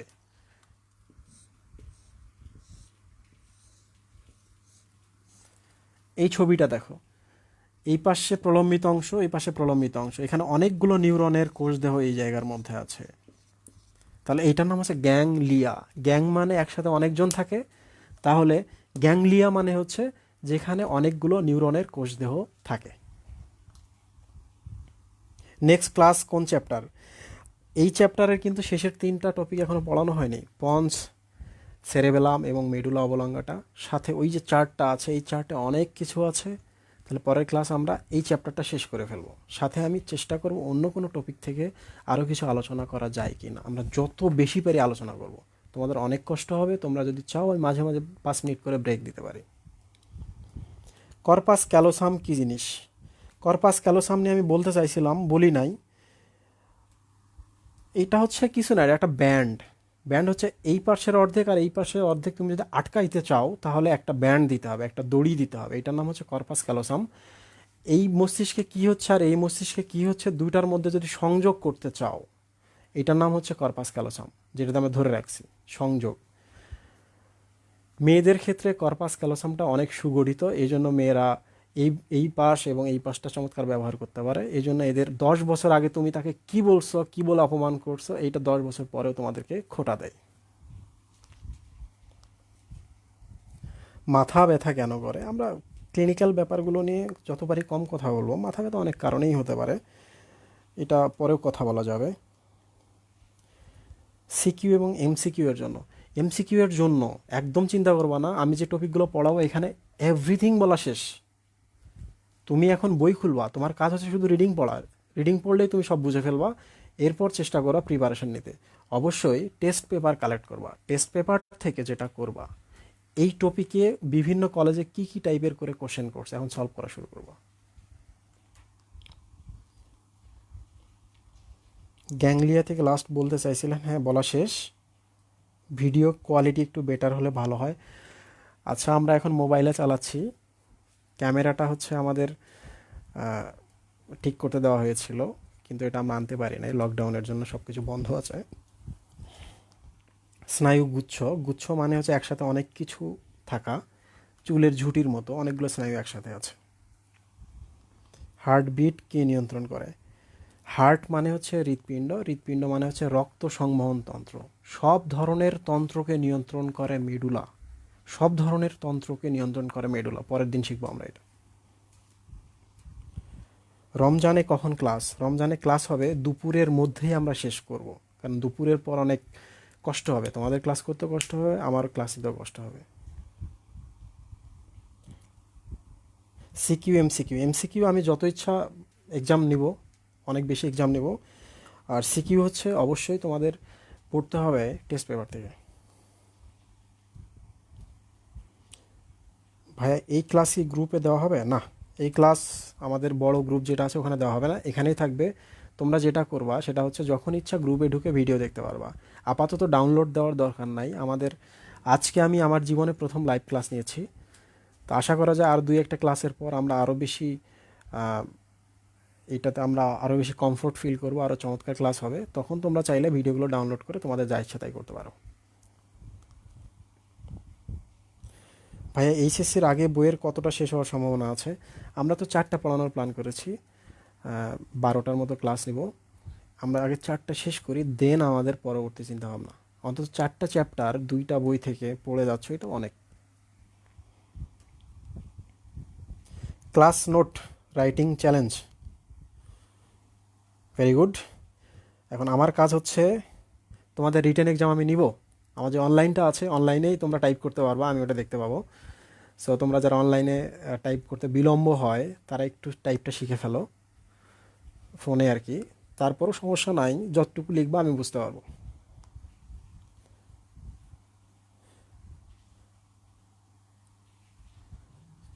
মেসেঞ্জার গ্রুপ খোলার কথা না, মেসেঞ্জার গ্রুপ খোলা যাবে না, এখানে পড়ার থেকে আড্ডা বেশি হয়। এগুলো আমি বেশ অভিজ্ঞতা থেকে বলছি, এগুলোর দরকার নাই।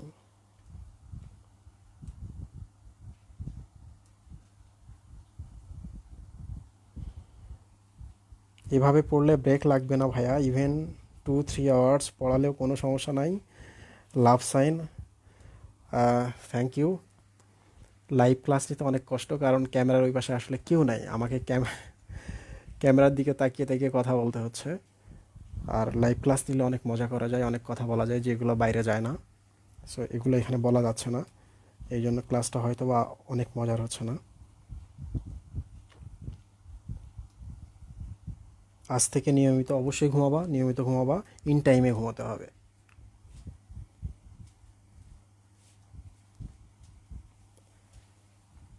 আচ্ছা, আজকে মনে হয় শেষ।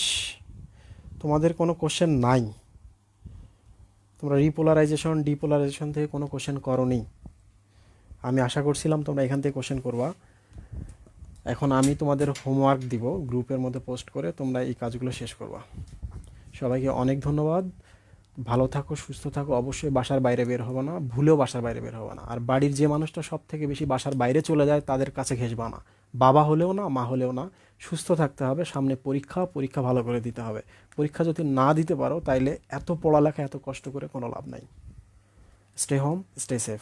আল্লাহ হাফিজ।